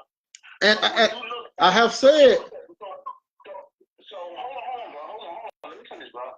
So what I'm saying to you, we as a nation, not individuals, because you got individuals, our celebrities, our so-called idols that are multi-millionaires that are doing great. But that's only a small percentage. Shit, if you look at Joseph was the right-hand man to the king that had power all over Egypt. So here we're going to have people that's in power or have power or doing well, but that's only a small majority. But when you're dealing with the scriptures, you're dealing with the nation of Israel. And when you look at the nation, the majority of us, bro, we are captives. And once again, right, because we are captive because we mentally enslave ourselves. If we teach all of our youth, we teach our daughters, we teach our sons, we teach our aunties and uncles and fathers and sisters and mothers that we are captive, we are captive. What kind of fruit are you pushing and presenting to your neighborhood? If it's that bad, go with your neighborhood and create something. Go get everybody together and create. This is the free will that the Most High gave. The Most High gave us this free will. The Most High gave us a know-how. Like you said, we are the people. We have endured Quit blaming something as the Most High is. Quit blaming us not doing the commandments for people being evil. People are just evil. It has nothing to do with the Bible. It has nothing to do with the commandments. It's not I'm blaming. I'm talking about the situation we're in. My brother, you're using a covenant that you're not in to try to justify the situation that we are in as a people. Are we in the situation or not? Some of us are, some of us ain't. Are the majority of our people in the situation? I would say no. I would say no. So you say the majority of our people that scatter around the world are in poverty? Poverty. Could you explain poverty to me? When I'm saying oppression go with poverty, bro. You talking about? Hello, you talking about substance wise? Huh? You talking about substance wise? I would say substance wise. I'm talking the whole thing is all under one umbrella. Captivity, oppression, poverty, it's all under the same umbrella, bro. Brother, you can't be in captivity and be able to go get a passport and go all the way across the world. That's not a captivity. That's impossible. We got to quit saying these terms. It's impossible for you to be in captivity and have freedom to go wherever you want to go if you have enough money. They're saying, this is what you're saying. If I could afford it, hold on. This is what you're saying. If I can afford it, then I can do it. But since I can't afford it, I can't do it. That means you are in captivity. You are putting yourself in captivity because you won't save the money to leave. Nothing to do with the Bible. No, bro. No, see, and this is why I said to you in the beginning of our conversation that we cannot correlate individualism. My brother, I'm not going to sit here and tell you my nation, my brothers and sisters are downtrodden people. My people are the most resilient, educated, flavor-filled people on this planet.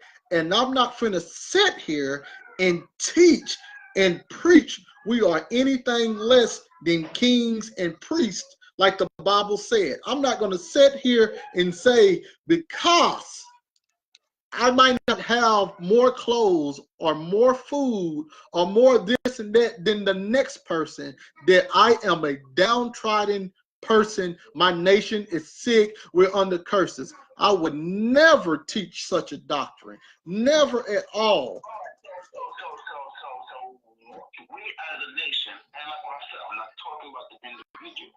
As in, like I said, you have a good amount. I've been all over America. I've been in many countries in this world. You have black people that are doing well, but I'm talking about the majority. I'm not talking about the minority. So what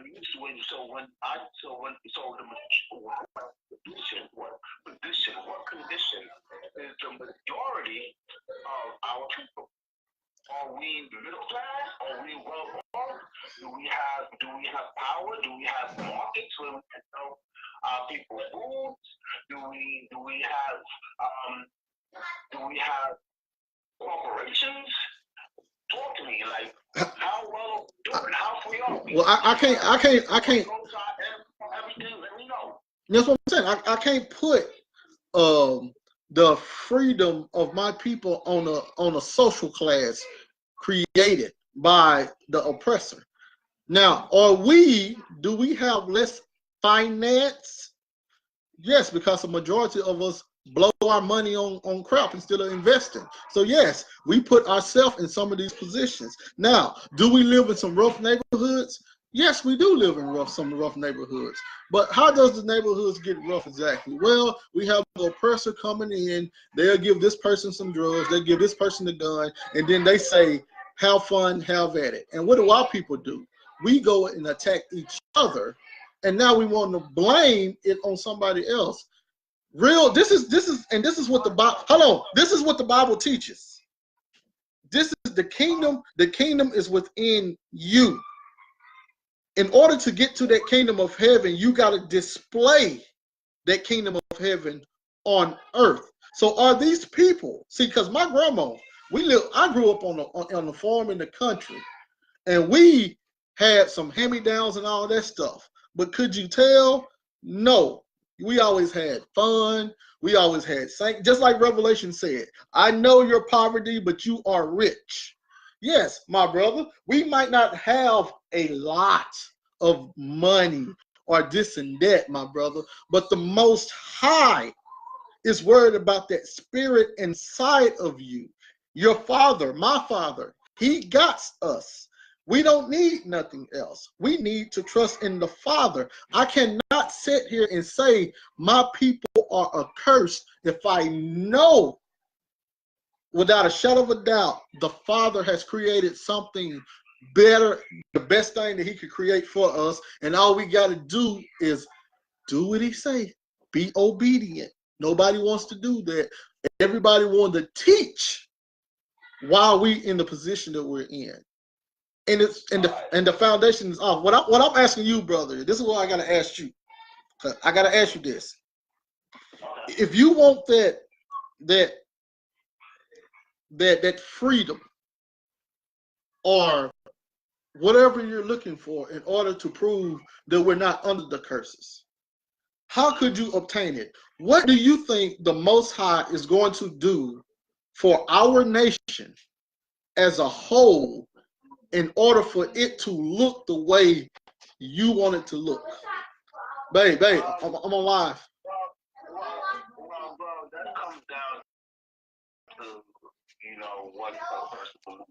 So you ask me what I believe. Yeah, go ahead. I believe it's going to take unity among our people to come together and wake up as a whole. I believe we're in a systematic oppression right now, that we are oppressed. We have to go to our enemies, like the person says, for all want of everything. We have to go to them to attain it. True freedom, I believe, is Ezekiel. You can start from the 39th chapter to the 39th chapter, the new kingdom that will be built. I honestly don't know. I don't believe in like certain miracles or like that, you know what I mean? But it may take a miracle, but I believe true freedom, the true kingdom, is when we are in our rightful place in the world, where we have our when we have control over our resources.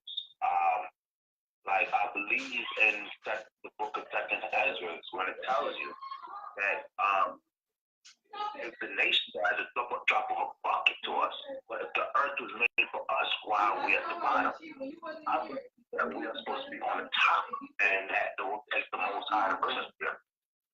As when, like what I said, as you read Ezekiel 39th chapter to the very last chapter, it tells you how our kingdom will be. Hold on one second.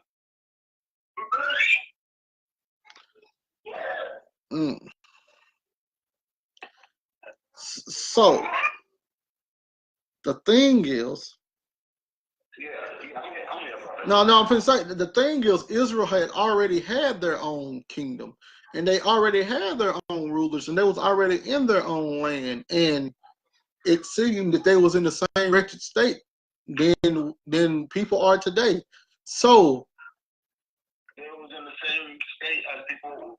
Repeat that last part? They're in the same state that we are in today. Even when they had their own land, their own kings, their own rulership, they still was doing that. They still was messing with the poor. People were still poor. People were still getting raped. People were still getting killed. All of that stuff was happening in the land of Israel when we governed ourselves. So I don't see how a bunch of wicked people going into a land by themselves is going to change anything. It's just going to be, I mean, truthfully, if I'm being truthful right now. If all of the black people that you know and I know, if we all around the United States get a piece of land somewhere in the island somewhere far off, and all of us go over there and we govern ourselves, the murder rate is still going to be high than know what, because we're not going to act right. You don't believe that? Well, Go ahead. Go ahead. Because right now, we are a conditioned people. I believe the government is father. Why say government is father? Meaning that the stuff that is put out, the government put it out to control, mind control. Our people are highly damaged. The black on black crime, understand everything you say. What we need to do is if everybody could agree on a code or the law, Torah law, and we abolish all the wickedness out of our land, then we will be able to control our land. Could you explain to me hold on?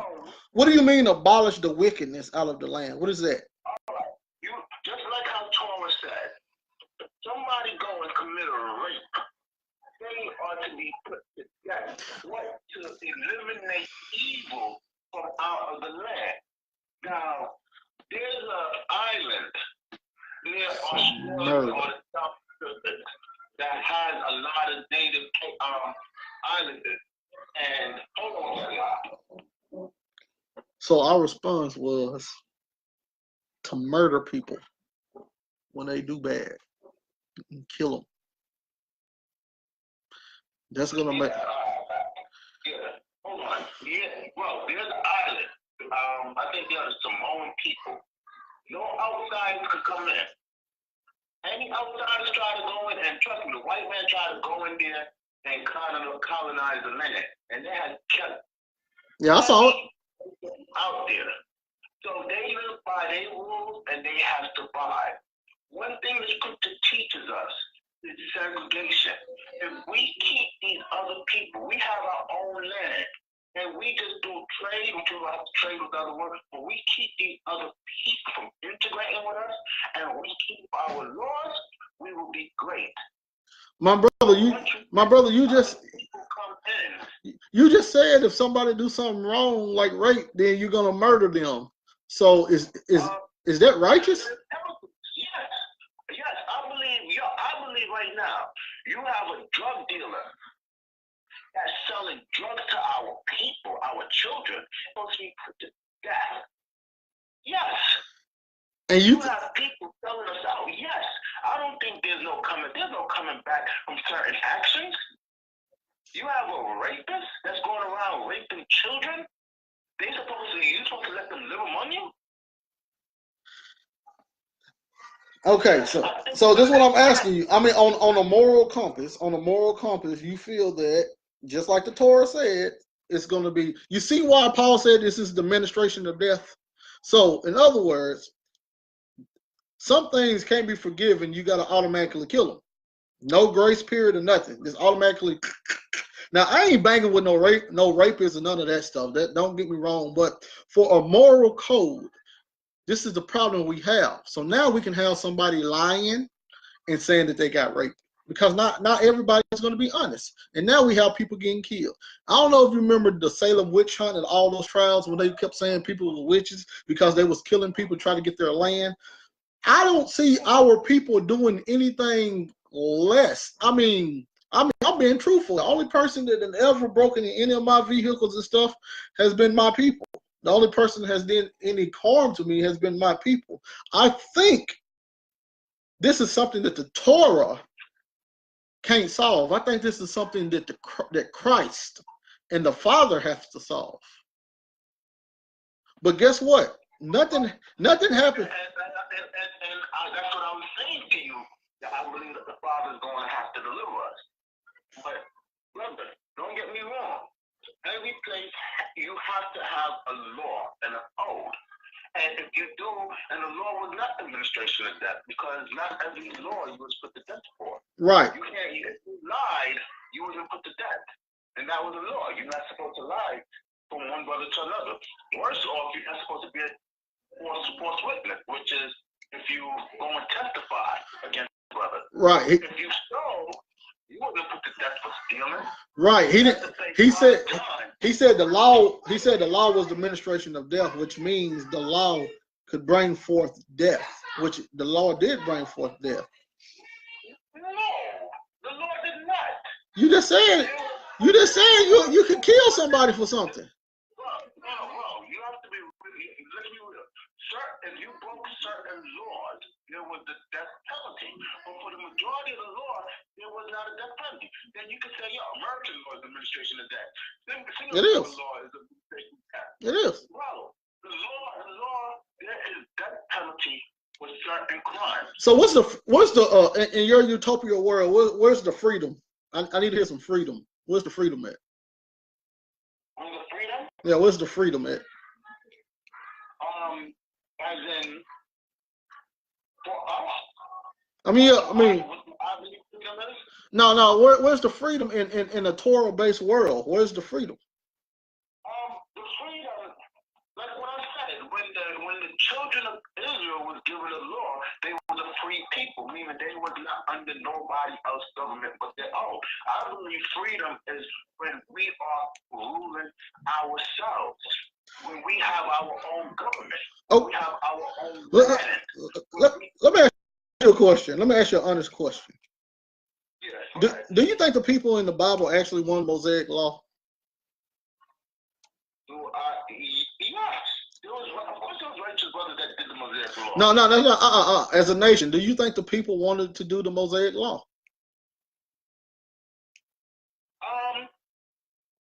Of course not. That's why they got divorced, right? That's a good question. That's a good question. Because do anybody really want rules and regulations? So that's a very good question. The Mosaic law wasn't given to the people because they wanted it. And you made it right. Nobody didn't want it, because you got to understand. Just like Harriet Tubman said, she had to kill some mother effers, excuse my language. Because when she freed them, they didn't want to let go of the ways of the slave master. They didn't want to let go. When we left Egypt, we left with Egyptian ways. How is that easily proven? Because when we went to the wilderness, we were still doing the things of Egypt. But that was all the people knew. So now you're introducing something new to them. So did they want to do it? Did they know that? No, they did not know what was this new thing. People do not accept changes like that. So maybe the children did not want it. They did not know it, but the Most High wanted to cleanse them from the ways of Egypt. So the answer could be no. If you look at it at a logical level, the people is coming from Baal, what they call Baal, or when you look at the Baal, that was Osiris, I think, the bull. They went into the wilderness. They built the bull with the horn, which is, if I'm correct, Osiris, right? They've been in Egypt 300 and odd years. Just like we are in America, we have become Americanized. No matter how cats want to say, I'm not Americanized or whatever, all we know is the ways of America. So now, but this is what I'm asking you this for now. So now, it seems the only people that wants to do Torah are either the Jewish man who does not do Torah correctly at all, and the people outside of the timeline when the Torah was actually around. And now this needs to register to us that the people who actually heard the Most High's voice, they didn't even want to do the Torah, but we have people coming today who cannot do the Torah, and their response is, well, let's do the Torah. Like, we should learn from our elders' mistakes. If they didn't want to do the Torah, why do we think that we're going to want to do it? Because maybe it's something in the Torah that's not beneficial for an individual person per se.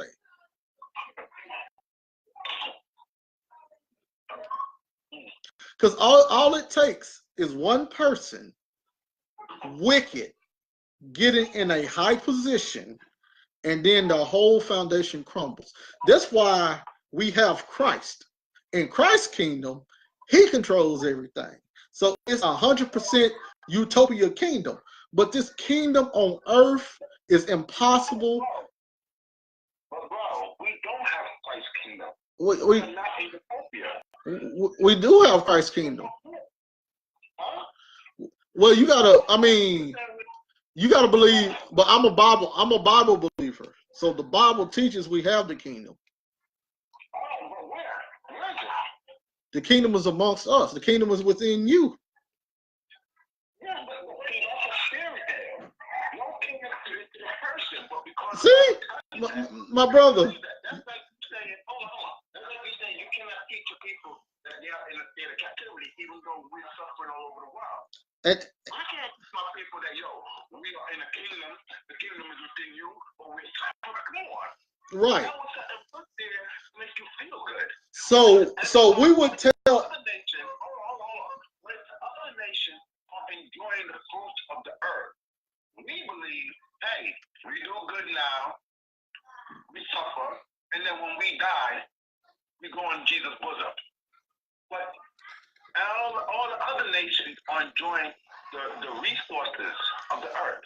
That's not right, bro. So I shouldn't tell my people to display the kingdom of heaven outwardly on this realm, and you will get the even more heavenly land on the next realm.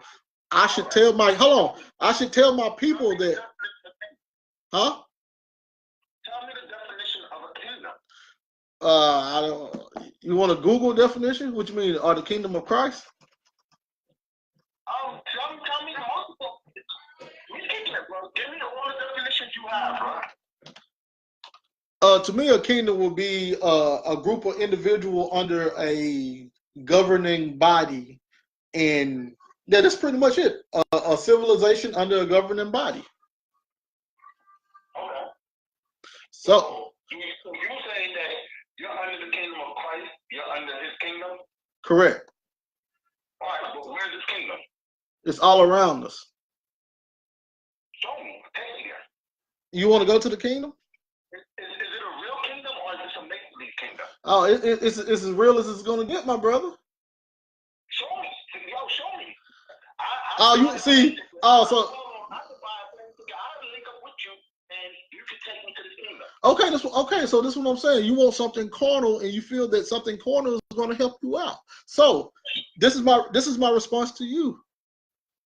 If I can't tell you about the kingdom and show you how to access the kingdom, because if you really want the kingdom, you got to love the Father above all.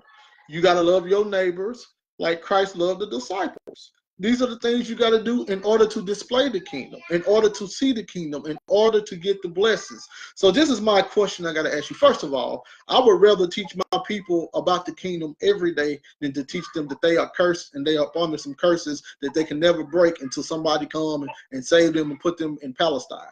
I would never tell my people that. But this is what I got to ask you about that. Now, the kingdom that's within you, do we think that the Father will come through and rain His blessings on us as He promised if we are in a wretched state, if we're teaching each other that we're under these mysterious curses, and if we're doing nothing righteous? Should the Father bless this nation, or should He keep letting it be as it is because we're not even doing our part? See, if I tell you, and I'm being honest, if I tell you, brother, the kingdom is in you, all you got to do is love the Father, love your neighbor, and watch the blessings come. And if you respond to me, that's a fairy tale. Then why should the Most High or Christ give you any blessings? You just made fun of their kingdom. The kingdom that don't come with observation, the kingdom in Daniel that lets you know it was going to happen while Rome was still in rulership. It lets you know that judgment was happening while the little horn was still on earth doing what he was doing, to show you that this is on a different plane. Then you have the books. I know you don't adhere to the Tanakh so much, but then you have the Tanakh when they had the story of the guy. You remember that was in a war, and one guy was able to see the angelic beings, and the other guy wasn't. And he prayed that the Most High opened his eyes. So it's showing you that there was a heavenly realm, and then there's an earthly realm. There's things going on in the spiritual, and there's things going on in the physical. And that story lets you know that the heavenly interacts with the earthly. So now, why would the heavenly interact with the earthly when the earthly is making fun of the heavenly? If the earthly don't have that faith to believe in the heavenly, why would the heavenly come through and do anything for us? If we start doing what the Bible actually says, maybe, just maybe, the Most High will pour those blessings out. But I don't see us doing that. Only thing I see is me and a few other brothers and sisters teaching us that we are not under the curses. Act like you're in the kingdom. Act like you're a king. Act like you're a priest. Act like the Christ got you. Act like you're a child. Teach that you're a child of the Most High and see what happens. But we can't do that because a person responds, "You're crazy. We're under curses." My brother, what kind of world is this? You think this is the world the Most High want? I want to show you something. Because, bro, you're a very great inspirational speaker, bro. That's not inspiration, man. That's the Bible. That's the Bible, man. I try to throw a slick one in there, bro. Don't mind me. But nah, real talk, man. I enjoy this conversation, man. I love those on my people. All right. The thing is, you may not agree with me when I say we are in captivity, but I could prove with physical evidence the condition of the majority of our people is impoverished faster than you could prove that we are in heaven. Oh, no. You can't prove that with evidence. Now, if you're going to sell us a heaven after we die, you can sell us a heaven after we die. But with physical proof, I could show you how the majority of our people are going through these curses and are oppressed and impoverished. Faster, or before you could prove to us that we are in a kingdom. Impossible. Right, and I mean with evidence. You can't prove we are in a kingdom. You're telling us to feel good about ourselves, that the kingdom are within. All of that is feelings. Well, I'm just telling you what the Bible says. That's what the Bible says, man. I'm just telling you what the Bible says. Right, I know the Bible say that. I know the New Testament say that, bro. But what I'm saying is with facts. Remember, the slave master, they didn't come with the whole Bible and force on us. They came with that New Testament. The first ship was Big Baby Jesus. You know what I mean? They came with that New Testament and forced that New Testament on us. They forced Christ on us. Jesus Christ. They forced on us. Right? Like they was whipping us, like they was beating us and telling us be good slaves. Right? And you will get your reward in heaven. They was enjoying the land. Right? When they go and they stop whipping and beating and they start going to the land, what they started doing to other people on their land as evangelists was what? Sitting down and praying. And there was one famous writer, I forgot what his name was, said that, yo, the white man came with the Bible, and once we all prayed together and our eyes was closed, when we opened our eyes, we had the Bible and they had our land. Right? So you're selling that same thing right now, not in the same fashion, but that's what you're saying. Yo, listen, the kingdom is within you. You'll get yours when you die in heaven. What I'm selling is that, yo, listen, the majority of our people are impoverished. We are separate. We need to do something about this now. We need to unite. We need to come together. I ain't saying just sit down and accept it, But I'm telling you the reality of the state of our people, which is evident and which is real. What you're telling me is not real, but you're telling it to me because you believe it, because you believe in the New Testament. So I can accept that. Well, I'm just telling you what it is. Well, let me ask you a question then, because see, I do a lot of research too. Have you ever heard of any? And you probably have, or you probably haven't. I don't know. Have you ever heard of anybody that has a near-death experience? A near-death experience? Uh-huh. I spoke to brothers that had died. Just the other day, I was talking to a brother on Facebook, and he was telling me of his experience. I read stories of people experience that had near death, and I read stories of people that have died. Now, I know you're going to go into something, but I'm going to say this before you go into it. Not to discredit what you're going to say, but everybody have their own subconscious, and everybody have their own individual experience. Amen. So you have to take that into account when you go to people talking about their near death. You totally do. Or people that have actually died and come back to life. You totally do. And then I say, yes, you totally got to take that into consideration. Yes, sir, indeed. And this shows you how much of an individual that the Most High allow you to be, because everyone is given their own individual experience. But let me tell you what a lot of these experiences have in common. First of all, peace like none other have they ever felt here on earth. First of all. Second of all, awareness, knowing their shortcomings where they did not serve the Father, where their life meant what they did for the Father. It no longer mattered their condition on earth. It mattered what they did for the Father while they was on earth. 3, obedience to Christ. And I'm going to hit 4, then I'll be done. Obedience to Christ. How Christ is this beacon of love, and this beacon of kindness, and this beacon of mercy, and how he continued working with us while we was on the planet. 4, and last, nothing at all about the Torah.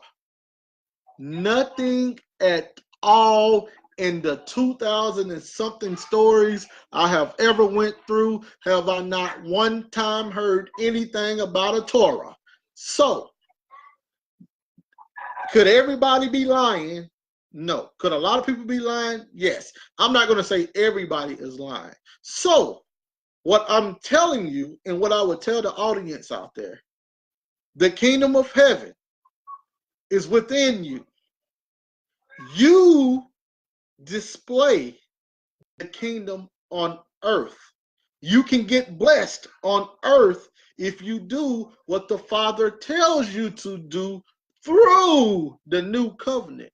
But at the end of the day, when you close your eyes and go to that next realm, you're not going to be worried about how much water you did or did not have to drink.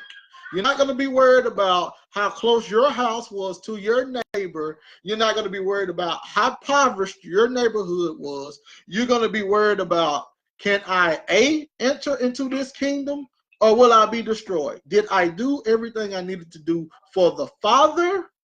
Or am I going to go up there and he's going to show me everything I did for myself? So now, I'm done with that whole, we can call it, what you call it, motivation speaking. You can call it what it is. But I just say, y'all have the internet. Go on YouTube, Google, do all that. Look at near-death experiences and listen to black and white people say what they done saw. And you tell me if you are a cursed people or not. You tell me. black folks, because I can't teach that. I done did too much. I know too much about Christ and the Most High to teach a curse and a Mosaic, this and that. That ain't even brought up in the afterlife, from what I have heard and read. So now, my brother, I'm done with that. You got it. You got it, my brother. All right. Now, like what I said, yo, listen, I respect your position. You know what I mean? This is an exchange. Yes, sir. Thoughts. You know what I mean? And I reach my hand out, my brother, and ask you to come study with us. Oh, bro. You have my word. I will come, and I don't know if it's your next class, but I'll come and sit in and sit down. But like what I said, I'll come and sit down. Like I said, I heard the stuff of Brother Bell teaching. I'm familiar with his teaching. Yes, sir. All things fulfilled. All things fulfilled. Yes, sir. But now, like I said, I understand his teaching, but like what I said, you got to understand my position. I got you. But you know what I mean? Like I said, as a nation, and this is why I kind of hate religion and doctrine, because the nation, people are not going to agree. However, as a nation, we're supposed to have one goal, and that's to build the nation, even if you agree or not. But when it comes down to doctrine, which I don't like, that the New Testament teaches this, that if you don't agree with my doctrine, how can two walk together? When I go to work, I'm a trucker, I just go to different corporations, I see different nations, I see different people working together with all kinds of different beliefs, different doctrines, different backgrounds, and they work together in harmony to make the business they work for successful. And as a nation, everybody is not going to have the same belief or agree with each other. But I believe, even though we don't believe, that we can always come together and build. Because Right. There's a bigger objective. And the objective is the generations after us. Right. And establishing something for the generation after us. And that comes from All right, now let me. The law. Now, can I ask you one question? While we're still on Facebook. Now, for all the brothers and sisters out there who says crazy things about me, was I able to show you my point of view through scriptures? Yeah, you showed me a point, and I understand your doctrine. No, hold on. But the reason why I asked that, because people are saying that I be making stuff up. So I never came at you that no, way. not you. This ain't for you, my brother. This is for the people that's out there listening. No. The topic we talked about, you showed the scriptures that support your belief, your doctrine. You showed your scriptures. So I understand where you're coming from. You know what I mean? I bet that's why I was trying to get up, cause these cats out here talking about something. I'll be making stuff up. So that's all I was wanting to get at. All right, but do you understand my position? Yes. Well. Yes. I do. No. Right. I understand. I understand where you're coming from the a Torah background. So yes, I understand. All right. Yes, sir. Right. Yes, sir. And that's what I'm saying. That's the bigger picture. Like I said, we could build, and I love talking to my people. I love building, but there's times I talk to brothers, and brothers can't agree to disagree. And I think there's such a bigger picture to it, because we can have these discussions, and who knows, later on we may come to a common understanding. All praise to the Most High. All praise to the Most High. But the only way we could do this is if we open up our hearts to one another and actually dialogue, actually kick it without bias, and learn to agree to disagree. You know what I mean? And like I said, I understand your point and the way how you brought out scriptures was unique. I haven't seen the scriptures brought out in that way. And like I said, I've been in this for years. So the way how you brought out the scriptures, I can't knock it. I see your point and I see where you're coming from. You know what I mean? Well, all praises then. All praises. So like I said, I'm not knocking you. And like I said, bro, shoot, man, I really enjoyed the conversation. You know, I think this was a very good build. Well, yeah, you don't care if I put this on my YouTube, do you? No, you can put it on your YouTube. Like I said, I think we both had valid points, and I think we both got a point across respectfully. Right. You know what I mean? And like I said, the people want to take it in, and like I said, it's not. Like I said, my main thing is we all need to unite. If you believe in Christ, if I don't, I don't think that that should stop us from building, because when the police is out there and they kill a black man, they're not asking if you believe in this or if you're Israelite or if you're this. They look at us the same way. That's what I'm saying. I'm saying there's a bigger picture to this. But I believe our people need to come together, even if we agree or disagree, and we need to build, and we need to come together and start building things. Most definitely. I believe in entrepreneurship, and I believe in inheritance. You know, the Torah stressed that entrepreneurship and inheritance. And we live in a time.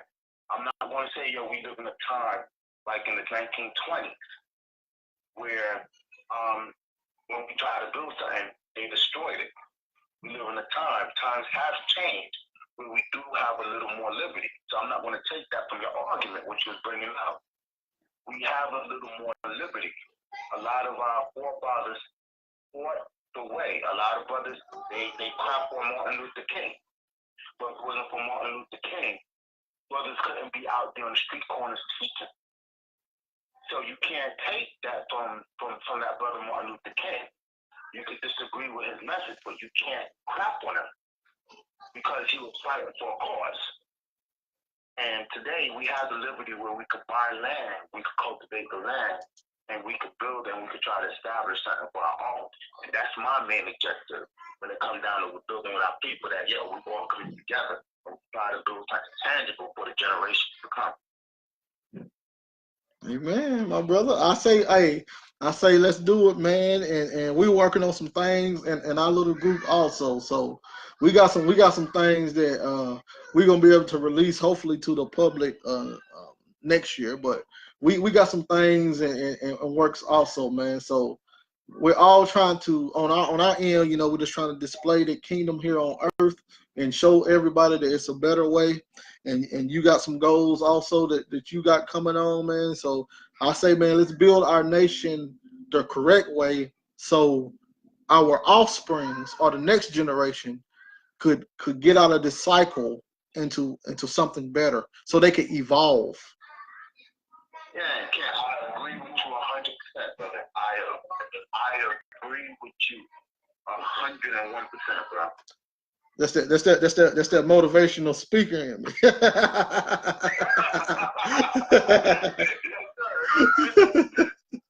Well, my brother, man, it was all love, man. I actually gotta go to bed because I gotta be at work. You done had me up longer than I thought, man. I gotta be at work in about 6 hours. Oh man, listen, man, you got my word. I'm gonna try to come in and send me a reminder. I'm going to sit in on one of your classes, man. Most I will in the next class you have. I would definitely sit in. Yes. See what brothers are talking about. Yes, sir. And I'll shoot you a text tomorrow, man, sometime just to see how you doing and everything. All right, brother. So brother Elvin, man, go, man. man. Get with us a little rushy. Right, man. I already know, man. It's crazy out there, man. But I did my brother Shalom, man, and thanks for the loving conversation, man. Oh man, yo, most blessings, man. Yo, it was a blessed conversation, man. You have a good night, man. You have a blessed night, my brother. Yes, sir. You too. Shalom. Shalom. All right, y'all gotta go. See y'all later.